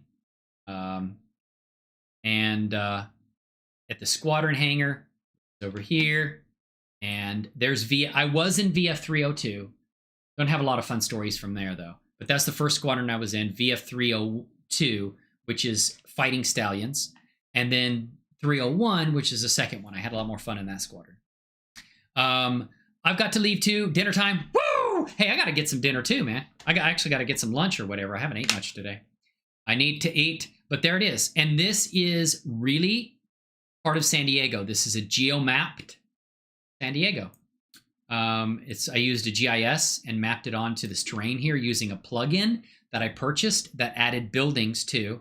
So basically there's a camera that flies over and this is what it looks like. Got locations, San Diego. I think I did that in scene 1A. But there's a scene where it is I'm lucky I have a strong PC, or my stream might be crashing right now. So Navy stories, we're gonna go into scenes 1A, okay, and renders and test 3, and somebody gave me some clouds to use, which I did, and this is the result right here, right? There we go. She was in here earlier, Felicia White. So I did this, animated the camera using a path, and you can see an F-14 taking off down there. That was one of those little F-14s I animated. It lifts off too quickly, so I'm going to have to kind of like have it take off a little bit slower than that. But yeah, those clouds were provided by her, and I added several of them in different places, but that's actually NAS Miramar. This is a image of NAS Miramar as it exists today. Now I added all those hangars. I added the administration building, I added the flight tower, and also the flight line cafe where I used to go eat at in the morning. And they were all these assets that I used to make these things, including the ordnance shack down there next to that's the hangar right there, cursor right there. And there's an ordnance shack and a flight line shack right there. And they had those F-14s are an array of F-14s to minimize resource use, but that was they were based upon a kit that I bought from someone, and I talked to the artist about using it. And he's like, yeah, go ahead and use it for your story. I'm looking forward. And he goes, put a link in I think I bought it on Sketchfab, put a link on Sketchfab to his page so that people could see the story where the assets are being used. I'm like, oh man, that's so cool, dude. Thank you so much. That is beautiful, right? But I did that in that scene, animated the camera and stuff like that. So I guess, man, what I'll have to do is do this offline because I'm actually going to have to go. But what I was going to try to do, and maybe I'll next time I have a stream, we'll talk about some more stuff. But the one of the things was I'm going to try to fix that. What is it? I got to turn that off too. Close that. Don't save. And then so there it is. Go to this camera. Several cameras. Where's Sarah? Go. That's what I was trying to do. But his skin tone isn't right. What I need to do is fix it because I'm bringing the character into another file where he exists that's linked from another Blender file to minimize like the size of this file. It's like a linked library. And his skin tone's way off. It's the same skin tone, it's the same materials and everything, but it was brought in from Diffeomorphic because he's a Genesis 8, and then the materials applied are the same materials. They look okay in the original Blender file, but they don't look okay here, and I don't know why. So I think it uses some DAZ built created node groups for shaders, and I tried using the principled BSDF because you can bring the textures in multiple different ways. None of them work well. Principled BSDF was kind of hard to get the texture looking right, and I haven't tried to append using that, but I used the DAZ generated groups, and it was just really when I bring it in, it looks like this. In the original file, it looks fine. So it's just appending. I don't know why appending changes the textures like that. So what I was going to try to do is possibly bake them and see if I could